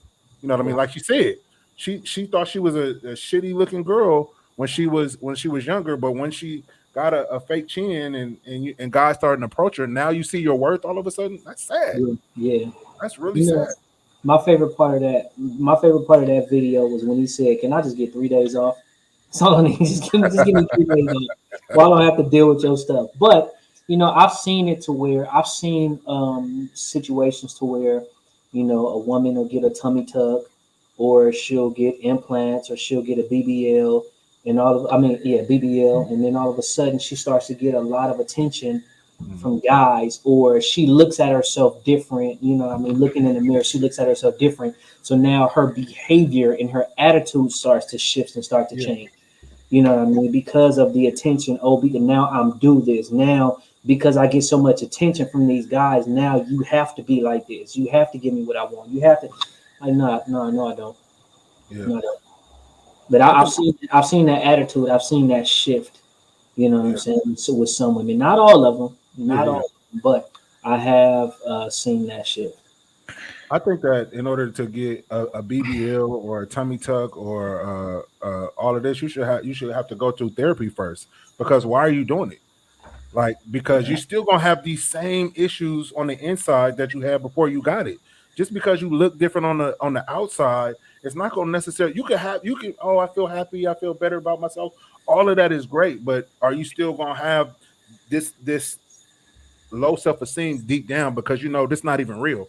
What I'm giving to the world is really not who I am. I still feel like this fat kid or this skinny kid or this girl with the round face because I'm still really her, right? So my question is this, man. Like if we got, let's level the playing field. You know what I'm saying to you? That's surgery.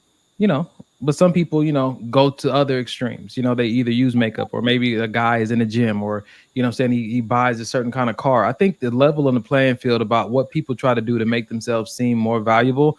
I want to add a little bit of compassion to the conversation.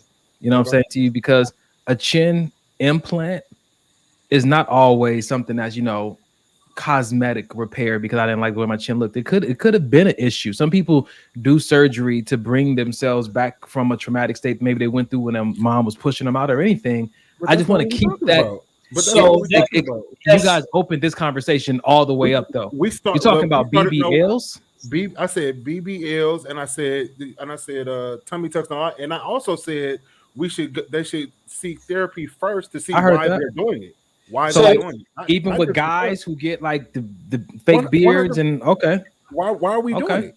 Because at the end of the day, that's what's most important. Why are we doing it? Are you doing it for somebody else? So I will say this. Certain. I wouldn't group everybody together and say they need therapy if they're doing certain things, right? Like say the mommy makeovers, or say a tummy tuck, or say, other things. Sometimes people can have a certain body and they're used to a certain body, and then they had children and certain things happen. So and they probably worked their ass off to get back to where they were, normally at. And it just wasn't, getting there like that. Maybe it was a level of inflammation there that all the working out, they didn't know how to get rid of the inflammation. Right. So maybe they tried every single thing that they can, eating right, dieting, dieting right, working out, doing all those kind of things. And they just didn't know about a cleanse to get rid of the inflammation, right? So in that situation, they just said, okay, well, you know what? I'm going to get a tummy tuck, or maybe that tummy tuck was a jump start to, they were probably already working out, or maybe it was a jump start to start them to working out to maintain whatever it is. So I wouldn't necessarily say that everybody who gets surgery or something like that have some type of issues that they're trying to, trying to mask themselves from. Yeah. So I wouldn't necessarily group everybody together like that. I'll say it like this though. We've talked multiple times on this show about, doing whatever you want to do that works for you. And for there to be any kind of mandate, like it needs to be therapy first, that I feel like that is highly unnecessary from my own personal experience, because if we don't want nobody policing when we need therapy because of the choices we want to make in our life, then we should kind of be cautious about when we say that other people need to do therapy for it. Because if they're doing it because they want to win somebody's attention, that is their business. If they doing it because they don't like what they see in the mirror, they look too much like their father, that is their business. And I say that because some women look a lot like their father, and it's disturbing. If they want to make themselves a little bit more feminine, then that is their business. What is therapy having to have? Why does therapy all of a sudden make it not their business? When I go to therapy, it's still my business. Nobody knows about it but me and my therapist. So how is it all of a sudden not their business anymore? No, I said it's not our business what they choose, why they're choosing to do what they do. Right. Why do they need therapy? I'm saying it. Well, I initially said it because I said we need to make sure that we're getting there for the right reasons. Why? Because then you have all of these people who are fake individuals. You know what I mean? If we take an honest moment and think about all the things that we personally do for the wrong reasons, do we need therapy? Like yes, I do. So that's what we're saying. 100%. You just need therapy in general, because I'm doing a lot of things for the wrong reason. I think everybody needs therapy. I think we all need therapy. You know what? Now see, I'm a fight you on that one. I'm gonna fight you because just like we said before, bro, this is an experiment. This whole life thing is an experiment. You know what I'm saying? And I don't think it's right to just say because someone have an issue about something, or because someone's dealing with things the best way that they know how, that they automatically need therapy. Like everything is not, oh, well, you're going through this, you have issues, you still dealing with, stuff from your childhood, this and that, you automatically need therapy. Or, sometimes you can express things to people. And it's not that you're still living in that same light. It's just, you're just expressing it. Like for me, for example, I'll use myself. Like I'll talk about my upbringing, right, in my childhood, and things that I've been through. If I talk about that, it's just simply me expressing it to give you an insight of my life. I'm not telling you I'm stuck. I'm not telling you I need help. I'm not telling you, hey, I need this fixed, because no, I'm just giving you a little bit of insight on my life. Let me ask something right there, Dub, because I've been in environments where you've done that, and people have said to me like, "Yo, your brother definitely needs to talk to somebody." And I think that oftentimes we suggest therapy. Therapy has many faces. Everyone needs something to talk. I think that we suggest therapy for people when they're not the way we want them to be. And I'll tell you this: anybody who said I need to talk to somebody, go suck somebody's wrinkly, salty nutsack. So I'm serious. You know what I'm saying? Like for people to just say, oh, he needs to talk. No, it's not, because if I'm going to be comfortable at that particular point and just allow someone to hear my story, doesn't mean something is wrong with me. Agreed. Doesn't mean that I need help. Doesn't mean that I need to go talk to somebody. I'm simply just allowing somebody to get insight on who I am. Because if I never expressed that, right? If I never expressed that, would you still say the same thing? No, I'm just telling you where I'm at in my life. You know what I'm saying? Could be the sum of everything that I've been through. But just because I express the sum of things that I've been through, don't mean that I need help. Don't mean that I need help or that I'm stuck somewhere. I think that when we talked about, go ahead, Mike. Sorry. No, you got it. I think we talked about before I shared my definition of red flag. And I said a red flag doesn't mean there's something wrong with a person. A red flag is your psychological allergy to their behavior. Mm-hmm. Listen to that. I'm allergic to peanuts. It doesn't mean peanuts are bad or somebody needs to change the recipe for peanuts. It don't work for my system. Yeah. We have to recognize that oftentimes people's behavior, we might have an adverse reaction to. We might be allergic to people who vent. We might be allergic to people who share the gruesome details of their story. We might be allergic to people who are happy all the damn time. We might be allergic to people who are optimistic. That is not their issue. Mm-hmm. That's our allergy. And we call that a red flag, but it doesn't make them a bad person. I agree. So look, check this out. And this is something I was thinking about earlier, and I'm glad you brought this up. Everybody, there's a reason that everybody has been through everything that they've been through. Sometimes it's for you to grow. Sometimes it's for you to share your testimony for somebody else. But I will say this to everybody listening. Do not feel like you cannot share your story because of how you may perceive people are going to take it, or because of how people take it. You never know who you're going to reach. You never know who needs to hear it. Yeah. And whoever want to shut you up from telling your story because they may be allergic to them, take that. You know what I'm saying? It's not for you to hear. Shut your ears. If it's not for you to hear, if you're allergic to it, shut your ears, because you never know who it's helping. Yeah. You never know who is helping. And sometimes people try, oh, you just talk too much, or you this, or you too happy, you too. No, it's not for you. Yeah. Yeah. The way I am, if you can't handle it, it is not for you. So stop trying to stop me from being who I am, because you may feel a certain way about it, or you may feel funny, or you may feel it's irritating, or you may feel it's annoying. Don't be around me. But you never know who I'm helping. You never know the person that the one person that needs to hear this, that's going to stop themselves from, you know what I'm saying, doing something that they don't need to, because because they relate to it. Because they relate to it.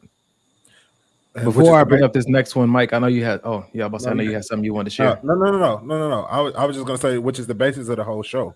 You know what I mean? Everybody's not gonna agree with me. Everybody's not gonna agree with Dub. Everybody's not gonna agree with Donnie. That doesn't mean that nobody will. You know what I mean? And that doesn't mean that anybody's perspective or outlook on what we're talking about is right or wrong. Sometimes we don't agree with each other. That doesn't mean I'm wrong. That doesn't mean Dub is wrong. It doesn't mean Donnie is wrong. You know what I mean? You have to listen and then filter out the things that speak to you, and whatever else doesn't, just let it fall to the wayside. Yes, let it fall to the white side. That's what I say all the time. No.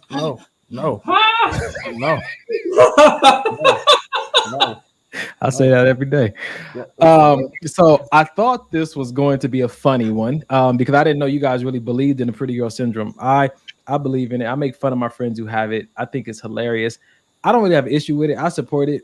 I think just do whatever you're gonna do, because I feel like everybody needs to travel their journey. Some people just, yes, you missed that. I put that up already. Yeah. Oh, sorry. She's supporting his syndrome.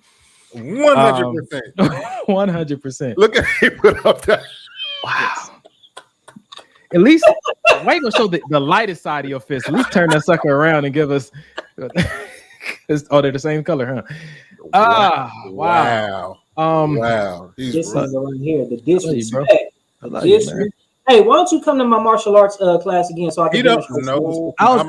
I told Mike, I was actually thinking about, and I didn't want to share it with you until I was serious because I know you'd be like, man, whatever.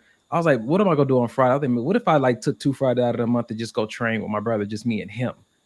I've been considering that, but until I was serious, I wasn't gonna bring it up to you because, yeah. So it's been something that's been on my mind. So anyway, you were out the house when this nigga kicked me in my side, and I couldn't damn near walk for 2 days. That's the trying. And you were there when you were on your back, looking up when you didn't even know you fell.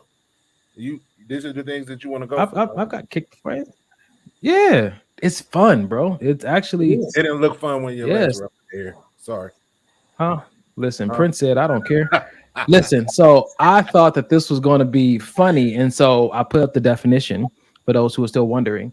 Pretty girl syndrome, when an attractive female thinks she is far more beautiful than all other women around her. Because of this, she thinks she deserves to be treated superiorly and makes demands on those around her. Her attitude is very centered on herself, but she suffers from very low self-esteem. In actuality, women suffering from pretty girl syndrome are often treated badly by the men they care about the most. Now, this came from Urban Dictionary, so I don't know how much weight you want to give it, but I thought this would just be an interesting conversation because someone said on the other side of the pretty girl syndrome is the playboy syndrome.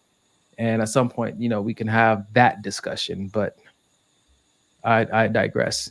That would be a really good conversation piece, maybe on the next show. Well, I'll see if I can find something for it. We don't have to discuss this next video, but one of my friends sent it to me just so I can share it with you guys real quick. It's about 40 seconds. Do you know the difference between a soulmate, twin flame, life partner, or karmic partner? Let's talk about it. Contrary to popular belief, your soulmate is not one person. It is a person whom you share a connection with. They could be romantic or platonic, oftentimes platonic.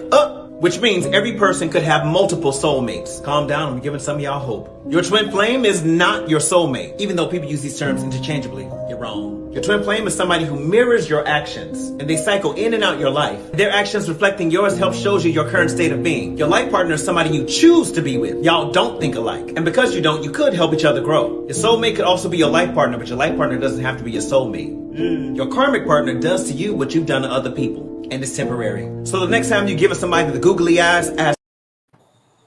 So I just wanted to put that video up there just to scare you guys tonight so you have nightmares. No, I you know what? I really like, I like the whole video, but I really like the part where he talks about your life partner and the person that you choose to do life with. You guys don't always have to have everything in common. See, a lot of times I hear people saying, we have to have this in common. We have to do this and we have to do all these things alike. But if it's a partner, you know what I'm saying? Like, you guys will where you're weak, that person will be strong at. Where you're strong, that person may be weak. It may be an area that both of you guys are strong in, right? But the whole thing of partnership, everybody don't always have to be equally strong in every area for you to be able to choose that person as a life partner. And I feel like a lot of times people say, oh, well, we don't have anything in common, or, like sometimes people downplay other people. Oh, well, you don't know this? You don't know? Oh, well, you know what I'm saying? And it's almost like kind of make you feel a certain way. It's like, no, that's not one of my strong areas. You know what I'm saying? I'm sorry. You know what I mean? Like, for example, me, I'm not strong in, like software on computers. You know what I'm saying? But building computers, I can build a computer. I can build a lot of things. You know what I'm saying? I'm very good with my hands. And there's been times that I've been like kind of down talked to because I don't know the software aspect on things. But it's like, damn, am I supposed to know everything? You know what I'm saying? Like, do you see the areas that I'm strong in? And I feel like that's important to understand that not everybody is going to be strong in a certain area, and a life partner is someone that you choose to do life with. And it could be your karma person if you want it. Could be. Yeah. All right, Mike, you got something to add before I put this Mount Clark in BC? That's good stuff, man. And that's really why we do it, right? You know, for in hopes that and in prayers that really, because before every show we prayed that, you know, this, if it doesn't minister to anybody, it will at least minister to us. You know what I mean? So when we, like Donovan said earlier, when we see things like that and people giving testimonials and things like that, it definitely encourages us and inspires us to, you know, keep doing what we're doing. You know what I mean? And we know it's not in vain. So we appreciate that, Mount. Man, that's good stuff, man. Yeah, This has helped me tonight. Um, what up, PB Dub? So Portia came on and said, comparability matters, but over time we change and grow. So even with your most compatible partner in the beginning, life happens. In any relationship you decide to move forward in life will take real work. Friendships, brotherhoods, your parents, your child. She right.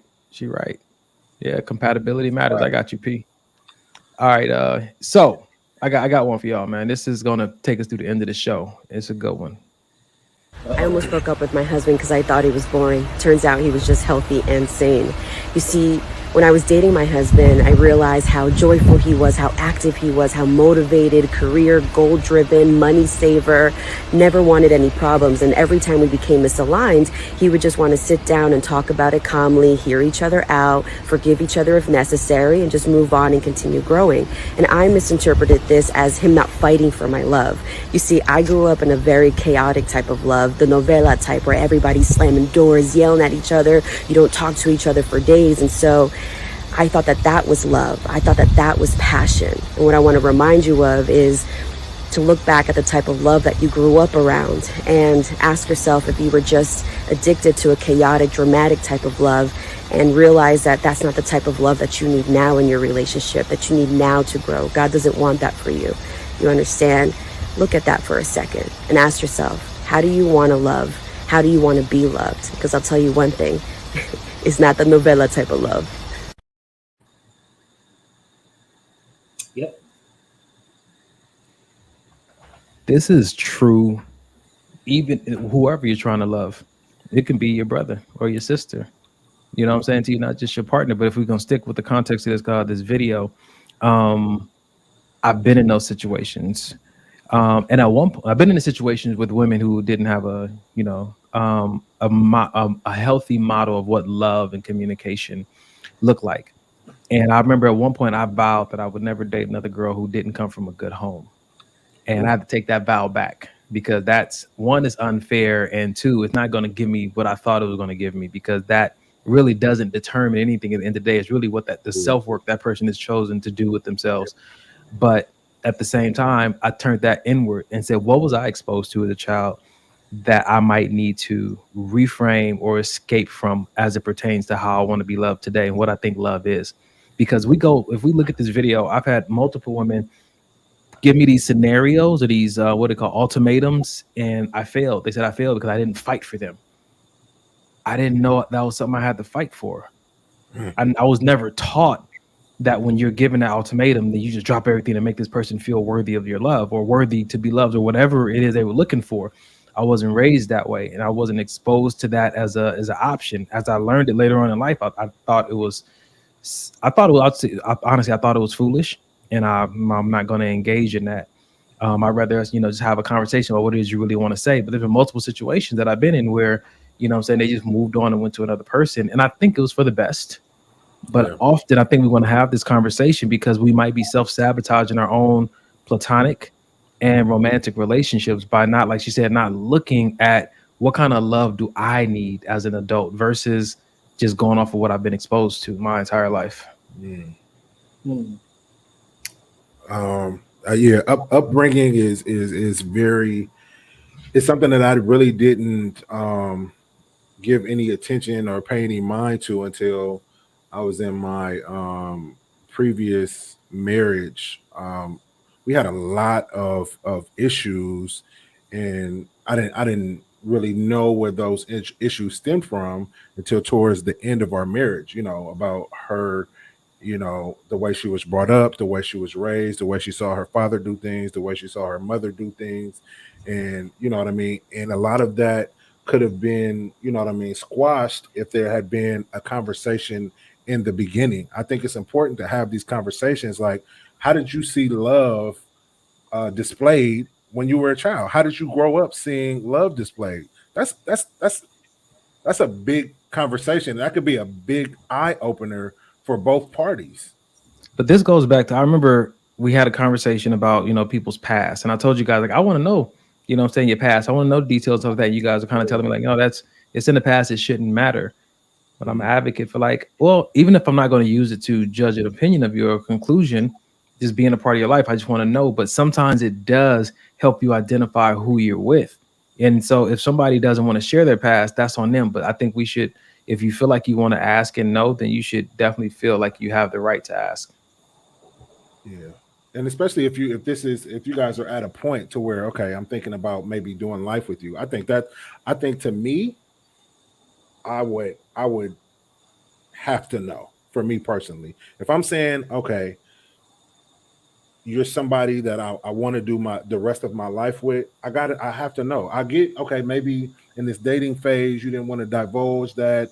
You felt there was a vulnerable space, but now we're talking about building a home, building a family, having children, getting married, all these other things. That's something that I gotta know.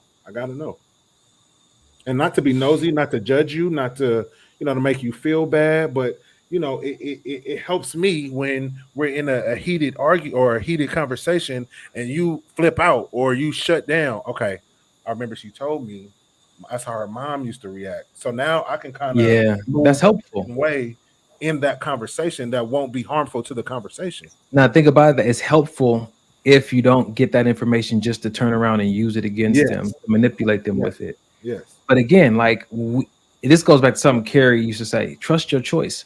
If you're gonna choose to do life with somebody and not expose or open yourself up to them because you don't trust what they're going to do with the information, do you really trust your choice? Yeah. You know what I'm saying to you? And I think about like even situations that I've been in with young women, and I'm gonna learn to keep names out of this and too many details unless I ask the person.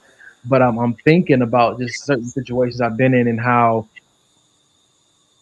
when they were honest with me about their upbringing, it helped me in the moment not to take it personal. Yes. The person loving you toxically, consistently, can make you question your own identity. It can have you starting to rethink who you are and what you're doing. And like me and Dub, you say all the time, I can't win for losing. You know what I'm saying? When I'm a dirtbag or when I'm a gentleman, I get treated the same way. But that's because we are involved in these toxic loving situations to where we didn't see our gentlemanhood being acknowledged or appreciated by somebody who was never taught to appreciate or acknowledge it. And we turned it around on us and made it like we had an issue when really we didn't. But knowing that person was like, I told in that video, you've never been exposed to a real love, a real marriage. This goes back to what we talked about at the beginning of the podcast. Like, expose yourself to couples who communicate well. Don't let it just be a theory in your mind. Get around them and see how they do it and get exposed to it, because a lot of times people don't have certain things in their relationships or marriages because they've never seen it. So they don't have anything to even base a belief on. You know what's wild about that? Growing up as a child, I never saw my mom and dad argue, not ever. And then when I got older, they got a divorce. It didn't take me till years later after that to realize, so the reason they weren't arguing is because they weren't communicating at all. Yeah. Right. And that ended up in my eyes being one of the downfalls of the relationship. So it's just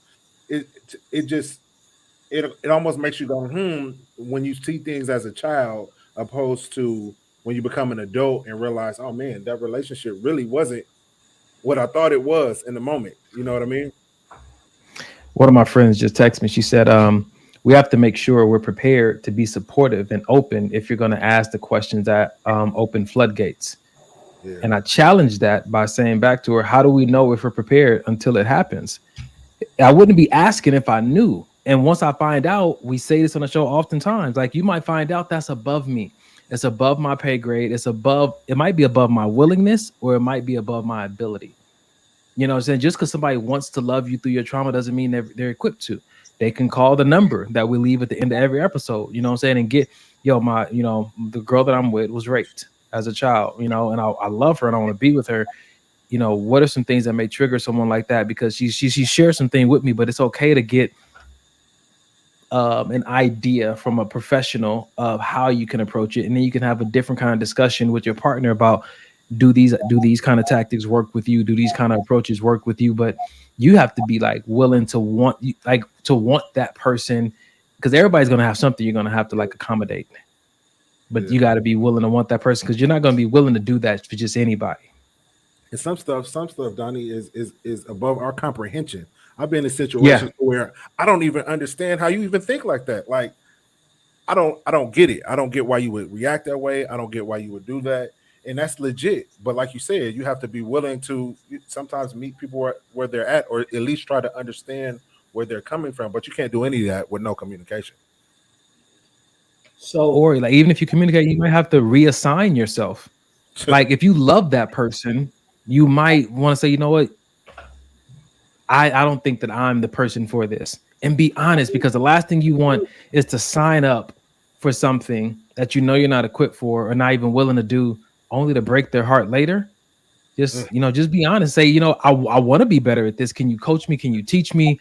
Or just like, you know what, man, I was talking to my mom about this. I was like, I've counseled people, you know what I'm saying, at the suicide prevention group, and I coach people, and I hear people struggles often.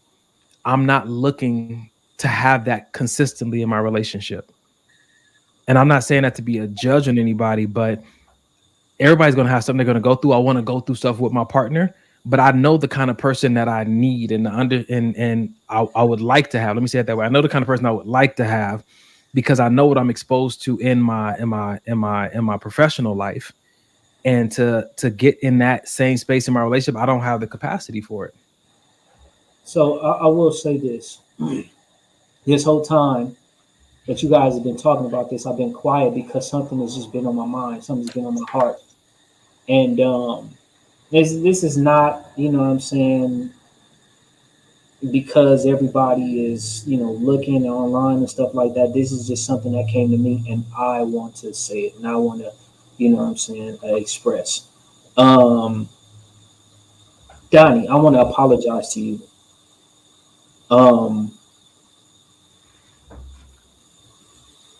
Because of my expectations and my disappointments, I pulled back. And it was one of those things to where it was either thinking of either me protecting myself or just like, oh well, whatever, just not giving a fuck. And I pulled back, and more recently, I've been trying to put more effort, because I've had conversations with myself. I've had time to reflect on things. I've had time to, look at things in its entirety, and so I have been trying.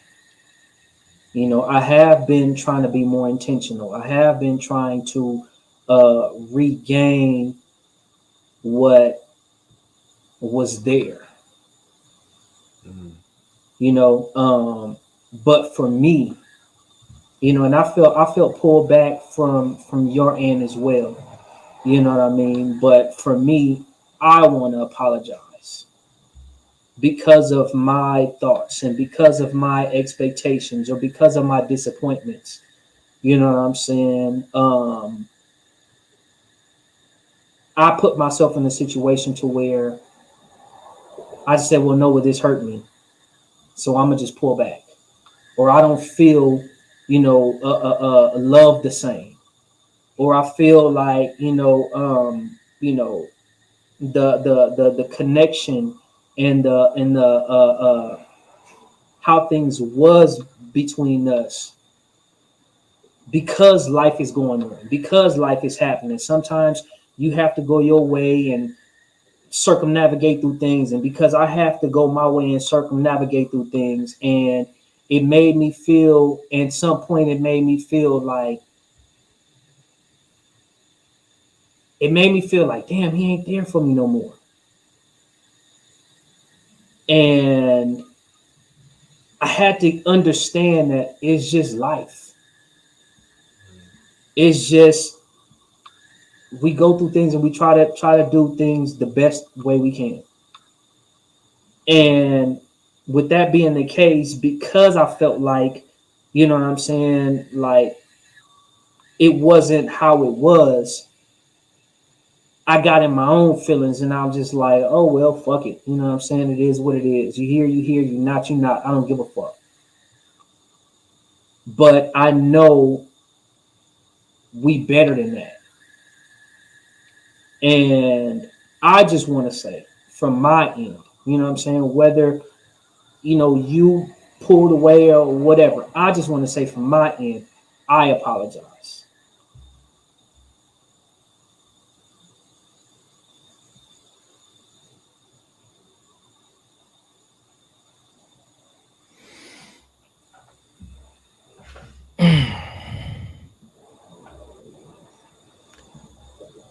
Apology not accepted.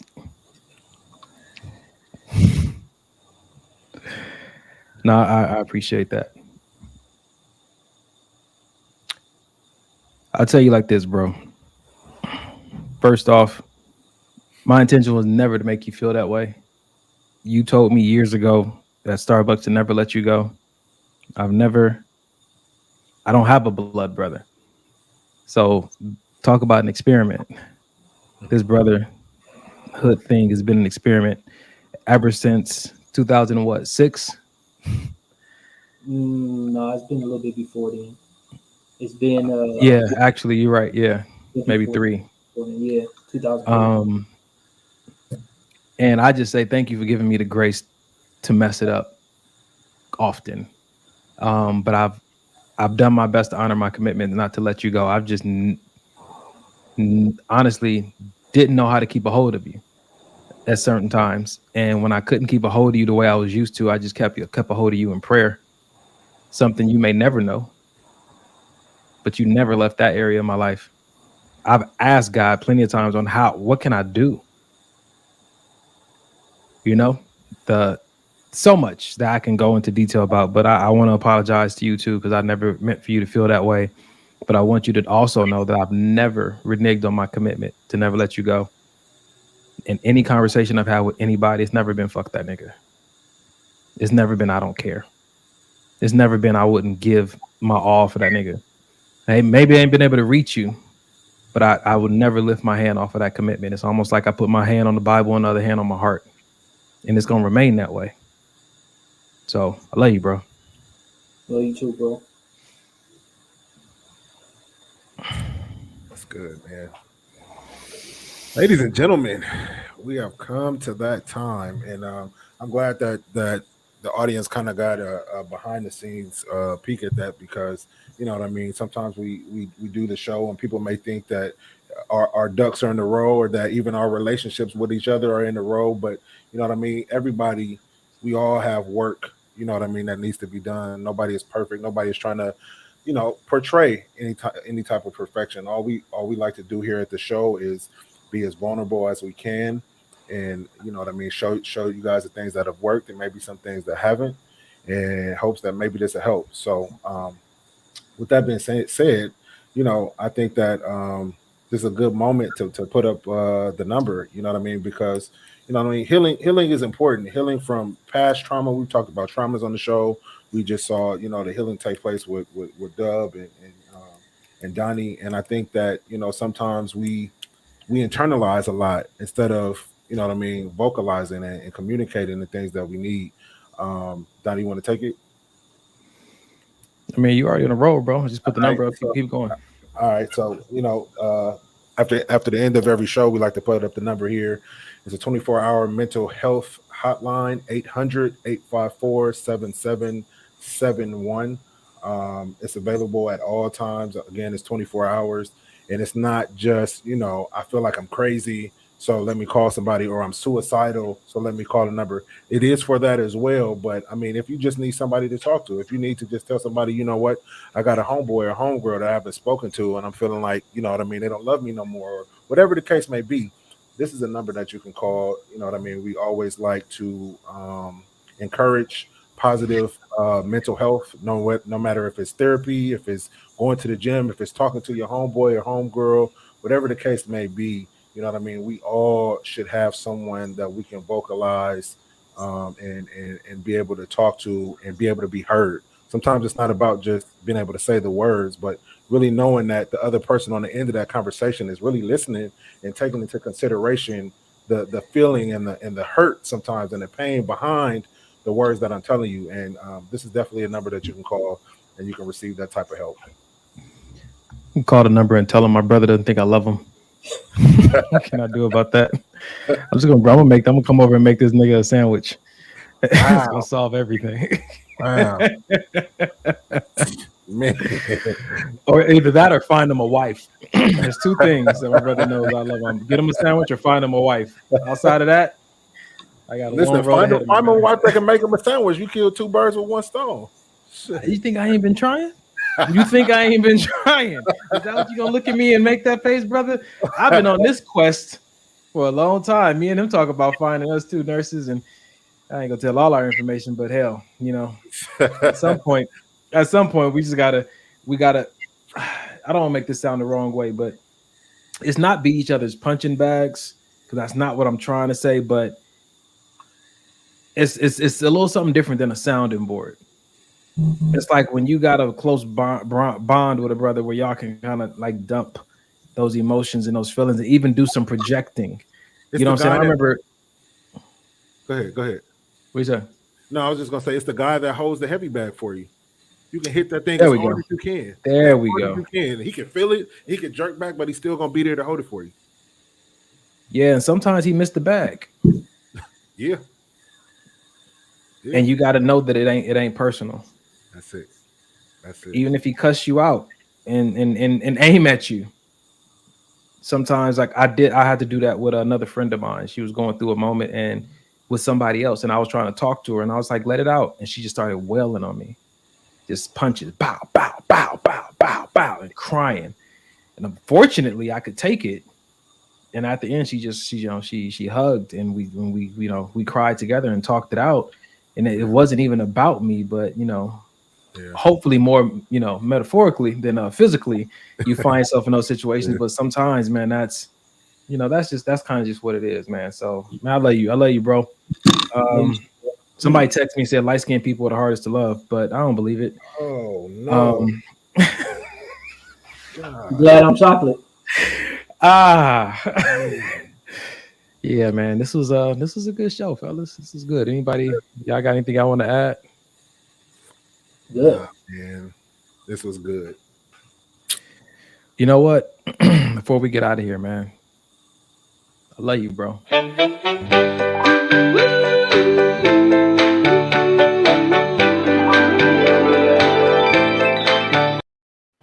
Yes. Every time. Never fails, man. Never fails. Yes. All right, man. I'll pray us out of here tonight, man. All right. Father God, we thank you so much for the opportunity to be heard tonight, to be seen tonight, Father God. That's what it is when we're vulnerable and transparent. You just put us in front of the right people who, in those moments, who will see us and hear us and love on us, Father God. We thank you that you've orchestrated the right people to be in our lives and that you've given us the capacity to recognize them and give them access. This show is powerful, God. We know that you gave it to Brother Kerry for a reason, and him and Mike grew it into something great. And then they invited me and Earl on here, Father God. So help us continue to steward this, like what Mike says, with a commitment to the commitment. We thank you for every person that shows up consistently, and even the new people that they heard what they needed to hear, Father God, and that the enemy would not rob them of that seed of wisdom that was planted in their mind, whether they're in a domestic violence situation or a toxic situation, or a situation needs to be restored with love and grace, Father God. We pray, Lord, that we thank you, actually, that something was said tonight that was helpful. And as they take it and walk with it, they'll see the fruit of it. Man, just continue to bless our households, strengthen the angels assigned to our care. Help these moments continue to happen as consistently as possible. Rebuke the enemy in Jesus' name. Just expose the lies of the enemy that continue to tell us, that try to make distance, cause distance between us and those you called us to love. We thank you, Father God, that we will recognize the real enemy in every situation, and that we will bind closely to you so we can bind closely to those people that are a part of this season of our life. Father God, help us to not fall in love with this possession idea, but help us to move fluidly through life, embracing what you have for us right now, in every moment, and being willing to exchange it as you say so and as you see fit. Man, we just thank you for this night, that we rest tonight. Tonight's 6 to 8 hours of sleep. I pray, Lord, we spend it with you, that we get a divine renewing and refreshing. Give us clarity of our vision. Help us overcome addictions that are no good for us. Show us a strategy to breaking free from relationships that don't serve your greatest purpose, Father God. And we just thank you for this. I thank you and specifically for this brotherhood and this circle that I have with Mike, Carrie, Earl, and Pookie, where restoration needs to happen. Father God, we're praying for divine intervention, where communication needs to be heightened. Father God, we just thank you that you are already going to provide the opportunities, and that we just have the courage in a moment and not believe the old lies, and continue to give it another shot until you say something different. We thank you, Father God, that you've taught us that just because things don't go right doesn't mean there has to be a villain. Sometimes life happens and things just change. Help us to continue to walk in grace and continue to preserve the love and just the patience. As we, people out here looking for relationships. This is a podcast about relationships. Help us not to be hasty in our choosing. Help us to not be in denial or delusion about things. Give us true clarity and help us be willing to take our time and be patient and to be still and not to worry about how old we are, what our financial situation may be like. I pray, Lord, when opportunity shows up, that we go courageously. Your word said this time and chance happens to everybody. So when our time and our chance shows up, I pray, Lord, that in those moments, we are fully equipped with courage to just go for it, without the fear. So thank you, God, for this night and for what has happened. And that's all I got. In Jesus' name, I put my faith on this. I believe it's already done. Amen. Amen. Amen. Amen. Amen. All right, fellas. Well, ladies and gentlemen, until next week, invite somebody out, put this on replay, share your favorite moments in the comments. We love you. 2 Chainz.